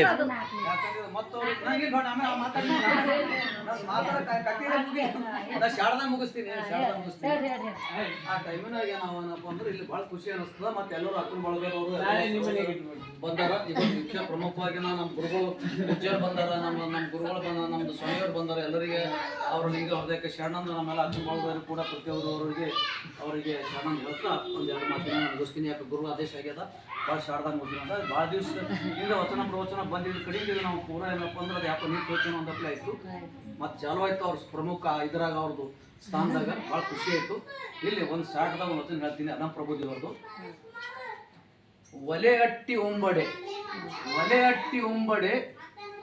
ಧಗೆ ಉಂಟು ಹೊಗೆ ಉಂಟು, ಹಗೆ ಉಂಟು. ಆಮೇಲೆ ಇನ್ನೊಂದಾದ್ರೂ ಶಾರ್ಟ್ ಇನ್ನೊಂದು ಬರ್ತದ. ಆಮೇಲೆ ಏನಪ್ಪ ಅಂದ್ರೆ ತಲೆ ಅಟ್ಟಿ ಉಂಬಡೆ, ಹೊಗೆ ಇಲ್ಲ, ಧಗೆ ಇಲ್ಲ, ಹಗೆ ಇಲ್ಲ. ಹೊಸದಾಗಿದೆ ಅದು. ಸ್ವಲ್ಪ ಶಾರ್ಟ್ದಾಗ ಎಲ್ಲೋ ನೋಡಿದ ನಾನು ಪುಸ್ತಕದಾಗ ಎಲ್ಲೋ ನೋಡಿ ಒಂದು ಆ ಪೇಪರ್ದಾಗ ಎಲ್ಲೋ ನೋಡ್ದ. ಅದೇ ತಲೆಯಲ್ಲಿ ಅಟ್ಟುಂಬಡೆ, ಹೊಗೆಲ್ಲ ಧಗೆ ಇಲ್ಲ, ಸುಮ್ ಶಾರ್ಟ್ದಾಗ ಅರ್ಥ ಗೊತ್ತಾಗ ಸಾಕು ಅವ್ರಿಗೆ. ಇಲ್ಲಿ ಮೀನಿಂಗ್ ಏನು ಬರ್ತಾ ಇದೆ ಇಲ್ಲಿ ಅದು ಸುಮ್ ಸರಳಾಗಿ ಮನೆ ಬರ್ತಾ ಒಂದು ಇದ್ರ ಪೇಪರ್ದಾಗ ನೋಡ್ದ ಬಂತು. ಇಲ್ಲಿ ಅಲ್ಲಂ ಪ್ರಭುದೇವ್ರು ಏನು ಹೇಳಕ್ಕೆ ಇಚ್ಛೆ ಮಾಡಿರ ಅಂದ್ರೆ ಗುಹೇಶ್ವರದವ್ರು ಅರ್ಚನಕ್ಕಿಂತ ನಾಮದ ಎಲ್ಲರೂ ಸಾಮಾನ್ಯ ಗುರ್ತಿದ್ದಿದೆ ಅದು. ಅಲ್ಲಂ ಪ್ರಭುದೇವ್ರ ವಿಷಯದಾಗ ತಮಗೆಲ್ಲ ಗುರ್ತಿದ್ದ ವಿಷಯನೇ ಅದ. ಇಲ್ಲೇನು ಹೇಳ್ತಾರ ಅವ್ರಂದ್ರೆ ನಾವು ಒಲೆ ಅಟ್ಟಿ ಉಂಬಡೆ ಅಂದ್ರೆ ನಾವೇನಪ್ಪ ಒಲೆ ಮೇಲೆಲ್ಲ ಅಡುಗೆ ಮಾಡ್ಲಾಕ ನಾವು ಪ್ರಯತ್ನ ಮಾಡ್ತೀವಿ. ಆ ಹಿಂದಿನ ಕಾಲಕ್ಕೆ ಏನಪ್ಪ ಅಂತಂದ್ರೆ ಇವಾಗ ಗ್ಯಾಸ್ ಅದು ಇದ್ದಿಲ್ಲ. ಆ ಟೈಮಿನಾಗ ಏನಪ್ಪ ಈಗ ಇತ್ತೀಚ ಕಡೆ ಏನಪ್ಪ ಅಂತಂದ್ರೆ ಇವೆಲ್ಲ ಗ್ಯಾಸ್ ಅದು ಬಂದಾವ. ಆಗ ಅಲ್ಲಂ ಪ್ರಭುದೇವ್ 12ನೇ ಶತಮಾನದಾಗ ಮಾತು ಹೇಳ್ಯಾರ ಅಲ್ಲಂ ಪ್ರಭುದೇವ್. ಅವ್ರು ದೊಡ್ಡವ್ರು ಭಾಳ ಏನಪ್ಪ ಅಂತ ದೊಡ್ಡ ಅವ್ರ ಪೂಜ್ಯರು ಅವ್ರು ಹೇಳಿ ಮಾತಿನಾಗ ಅವ್ರು ಏನು ಹೇಳ್ಯಾರ ಅಂತಂದ್ರೆ ಒಲೆ ಅಟ್ಟಿ ಉಂಬಡೆ ಹೊಗೆ ಉಂಟು, ಧಗೆ ಉಂಟು, ಹಗೆ ಉಂಟು. ಅದರಿಂದ ಒಲೆ ಗುರಿ ಹಚ್ಚಿ ಅಡುಗೆ ಮಾಡಿಸೋಣ ಹೊಗೆ ಬರ್ತದ, ಧಗೆ ಇರ್ತದೆ, ಬಿಸಿಲಿತ್ತಂದ್ರೆ ಅದು ಕುದಿಸ್ತಾ ತಕ್ಲೀಫ್ ಆಯ್ತದ. ಹಗೆ ಉಂಟು ಇದು ಒಂದು ಜರ ಸ್ವಲ್ಪ ಇದು ಹಗೆ ಅಂತ ಯಾಕೆ ಬಂತಲ್ಲ? ಹಗೆ ಅಂದ್ರೆ ಒಂದು ರೀತಿ ವೈರತ್ವ ಅಂದಪ್ಪನೆ. ನಂದು ನಿಂದು ನೀಯಾಕ ನಾಯಾಕ ಇಲ್ಲೇನು ಬರ್ತದಂತ ಹಗೆ ಅಂತ ಕೂಡಲಿ ಇಲ್ಲೇನು ಬರ್ತಂತಂದ್ರೆ ಈಗ ಮನೆ ಸೊಸೆ ಇರ್ತಾರೆ, ಅತ್ತಿ ಇರ್ತಾರೆ, ಮತ್ತು ಯಾರಿಗೆ ಸಂಬಂಧಪಟ್ಟಿರೋ ಅಲ್ಲಿ ಇದು ಸಾಮಾನ್ಯವಾಗಿದೆ. ಅವ್ರು ಒಬ್ರಿಗೊಬ್ರು ಏನು ಮಾಡ್ತಾರೆ, ಅಡುಗೆ ನೀ ಮಾಡು ನಾ ಮಾಡು, ನಾ ಯಾಕೆ ಮಾಡಲಿ ನೀ ಯಾಕೆ ಮಾಡಲಿ, ಆಕಿ ಹಳ ಇಕ್ಕಿ ಮಾಡಿ ಇವತ್ತು ನಂದದ ಸ್ವಚ್ಛದರ್ಬಿ ಇವತ್ತು ನಂದದ ನಾಳೆಗೆ ಮತ್ತೊಬ್ಬರದ, ಮೂರನೇ ದಿನ ಮೂರನೇ ಸೊಸೆ ಹಿಂಗೆಲ್ಲ ಬರ್ತಾ ಇರ್ತಾವೆ. ಆ ರೀತಿ ಆಗ್ಯದ ಅಂತ ಅಲ್ಲಂ ಪ್ರಭುದೇವರು ಸಾಮಾನ್ಯವಾಗಿ ಅವ್ರು ಹೇಳ್ತಕ್ಕಂಥ ವಿಷಯ. ಆದ್ರೆ ಏನು ಹೇಳ್ಯಾರ ಅದಕ್ಕೆ ಒಂದು ಮಸ್ತ್ ತಾತ್ಪರ್ಯ ಇನ್ನೊಂದೇನು ಹೇಳ್ಯಾರ ಅದ್ರ ಅಂದ್ರೆ ತಲೆ ಅಟ್ಟಿ ಉಂಬಡೆ. ಗುರುಗಳು ಅದೇ ಅಂತ ತಲೆ ಅಟ್ಟಿ ಉಂಬಡೆ ಅದು ತಲೆಯಲ್ಲಿ ಅಟ್ಟಿ ಉಂಬಡೆ. ತಲೆಯಲ್ಲಿ ಅಟ್ಟಿ ಉಂಬಡೆ ಹೇಳ್ತೀರಿ ನೀವು.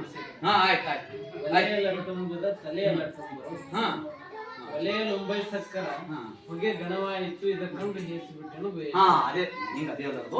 ಆಮೇಲೆ ಅದು ಶಾರದಾಗ ಪೇಪರ್ದಾಗ ಬಂದಿದ್ದು ನೋಡಿ, ನಂಗೆ ವಚನ ಗೊತ್ತಿದ್ದಿಲ್ಲ ಕರೆಕ್ಟಾಗಿ.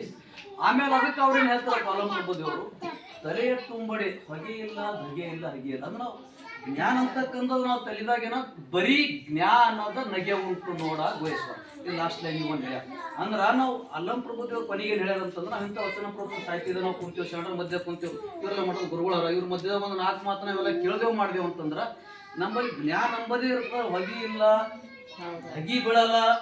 ಅದ್ರ ಬಾದ ಹಗೆ ಅಂದ್ರೆ ನಾ ಮಾಡು, ನೀ ಯಾಕೆ ಮಾಡಲಿ, ನಾ ಯಾಕೆ ಮಾಡಿ, ಇದು ಎಲ್ಲರ ಮನೆಗೆ ಇದ್ದಿದ್ದಲ್ಲ. ಇದ್ಯಾಕೆ ನಾ ಮಾಡಿ, ಇದ್ಯಾಕೆ ನಾ ಮಾಡಿ ಎಂಬ ಇಂಥವೇನು ಕಿಟಕಿಟಿನೇ ಇರಲ್ಲ.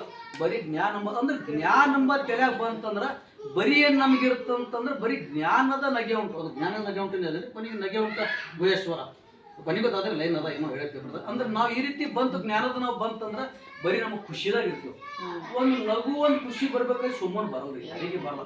ಸುಮ್ಮನೆ ಅಳು ಬರ್ತದೆ ಜಲ್ದಿ, ಅಳ್ತಾರ ಹೊಣಿ ಅಂತೇಳಿ ಜರ ಅದ್ರ ನಗು ಅದು ಒಂದ್ ರೀತಿ ಬರ್ಬೇಕಾಗಿತ್ತಂದ್ರೆ ಅದು ಹೊಟ್ಟೆ ನಗು ಅಂತಕ್ಕಂಥ ಖುಷಿ ಎಂಬುದು ಬರ್ಬೇಕು. ಸುಮ್ಮನೆ ಸಿಗಲ್ಲ ಖುಷಿ.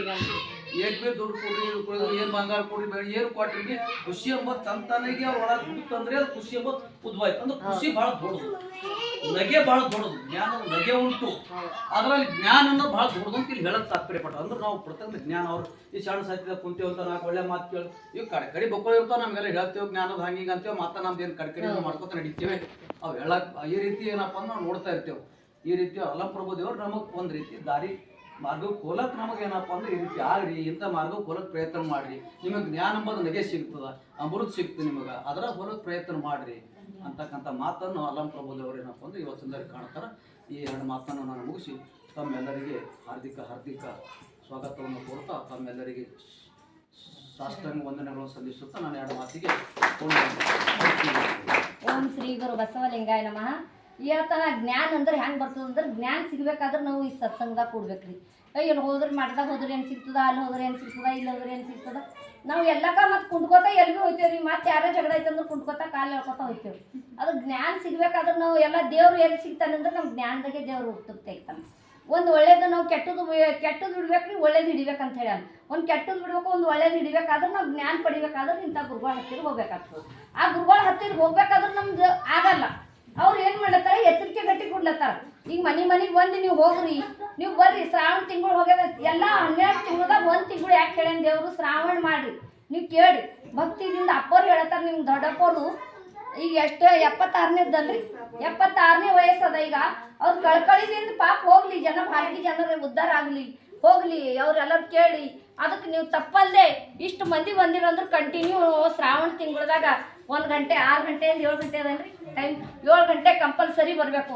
ಕಳ್ಕಳಿದಿಂದ ಕೇಳೋದ್ರಿಂದ ಅದಕ್ಕೆಲ್ಲ ಮುಂಜಾನೆ ಚಂದ. ಈಗ ಏನಾರ ಹತ್ತತ್ತು ಫೇರಿ ಹಾಕಿದ್ರಪ್ಪ, ಮುಂಜಾನೆ ಒಮ್ಮೆ ನಸ್ಕಿನಾಗ ಹೊಳ್ದ, ಮತ್ತೊಮ್ಮೆ ಮಾಡ್ದ 3 ಫೇರಿ ಹಾಕಿದ್ಮೇಲೆ ಇಲ್ಲಿ ಬಂದಿರಿ. ಆದ್ರೆ ಯಾಕಂದ್ರೆ ಕರೆ ಗೊತ್ತಲ್ರಿ, ನಾನು ನೀವು ನೋಡಿ ಒಂದೇ ಶಬ್ದ ಹೊಡೆದ್ರೆ ನಿಮ್ಮ ಮನೆಗೆ ಬರ್ತೀನಿ, ಒಂದೇ ಶಬ್ದ ಉಳ್ಳಕ್ಕೆ ಹೇಳಿ ಅದಕ್ಕೆ ಹೇಳಿ ನಾನು ಊರು ಕೆಲಸ ಬಿಟ್ಟು ನಿಮ್ಮ ಊರಿಗೆ ಬರ್ತೀನಿ. ಯಾಕಂದ್ರೆ ಅದು ಕಳ್ಕಳಿ ಇರ್ಬೇಕು ರೀ ಮನುಷ್ಯನ ಬಳಿ, ಜ್ಞಾನದ ಶಕ್ತಿ ಇರ್ಬೇಕು.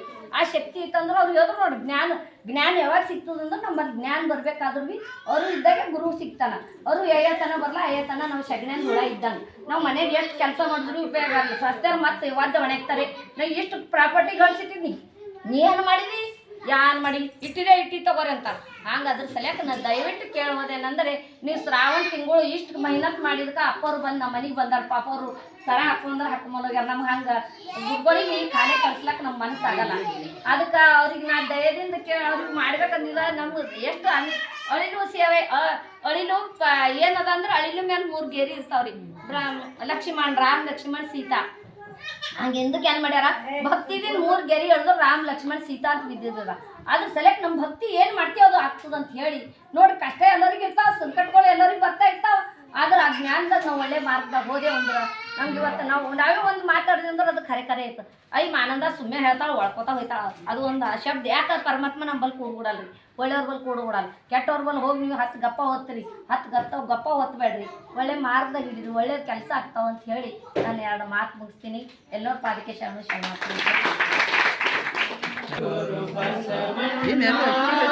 ಜಯತು ಜಗದ್ಗುರು ಬಸವಣ್ಣ, ಜಂಗಮ ರೂಪನೆ ಬಸವಣ್ಣ, ಜಗದೋದ್ಧಾರಕ ಬಸವಣ್ಣ, ಕಲ್ಯಾಣ ವಾಸನೆ ಬಸವಣ್ಣ, ಕಾರುಣ್ಯ ಮೂರ್ತಿ ಬಸವಣ್ಣ, ಕಾಯಕ ಯೋಗಿಯ ಬಸವಣ್ಣ, ಕೈವಲ್ಯದಾತನೆ ಬಸವಣ್ಣ, ನಿರ್ಗುಣ ರೂಪನೆ ಬಸವಣ್ಣ, ನಿಷ್ಕಲಲಿಂಗನೆ ಬಸವಣ್ಣ, ಅಕಾರ ಉಕಾರ ಮಕಾರ ಮೂಲದ ಓಂಕಾರ ನೀನೇ ಬಸವಣ್ಣ, ಪರಮ ಪ್ರಭುವೆ ನೀ ಬಸವಣ್ಣ, ಪತಿತ ಪಾವನ ಬಸವಣ್ಣ,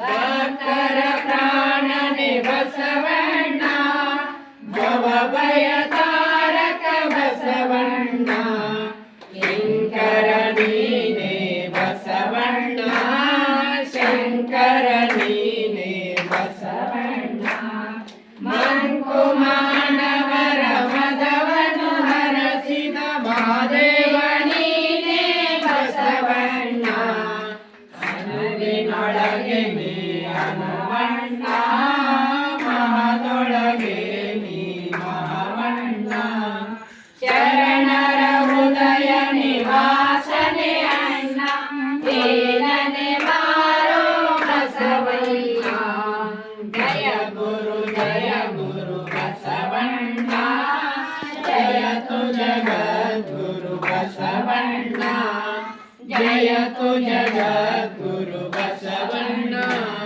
ಬಸವಣ್ಣನೇ ತಾಯಿ, ಬಸವಣ್ಣನೇ ತಂದೆ, ಬಸವಣ್ಣನೇ ಪರಮಬಂಧು ನಿನಗೆ ದೇಶ ಕಪಿಲ ಸಿದ್ಧ ಮಲ್ಲಿಕಾರ್ಜುನ, ನಿಮ್ಮ ಹೆಸರಿಟ್ಟ ಗುರು ಬಸವಣ್ಣನೆಯ.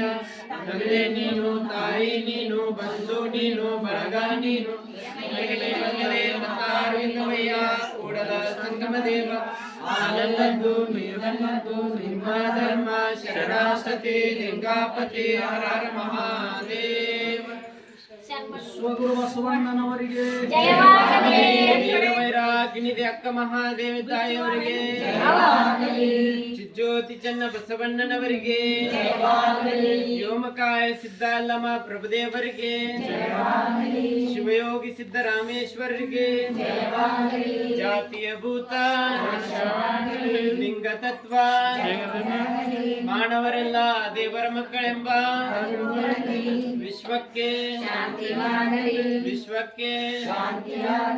ಪರಮ ಪೂಜ್ಯ ಅಪ್ಪಾಜಿಯವರ ಸತ್ಯ ಸಂಕಲ್ಪಕ್ಕೆ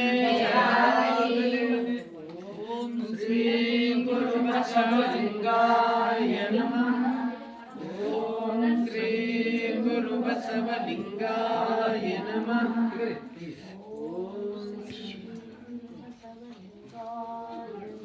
ಶರಣು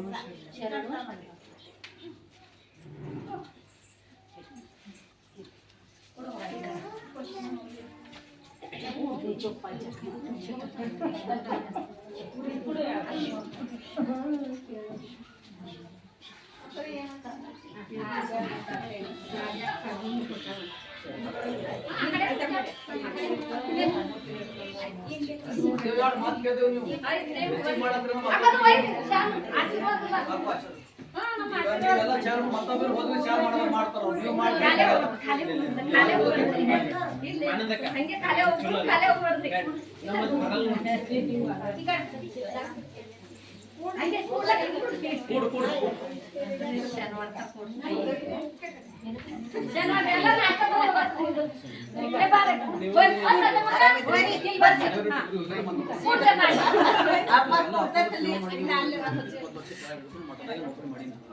ಸುಮ್ಮಿಗೆಲ್ಲ ಬರ್ತದ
ಒಂದೊಂದು ಜನ ಪರ್ಮಿಷನ್ ಕೊಡಿ ನಡೀತೇವೆ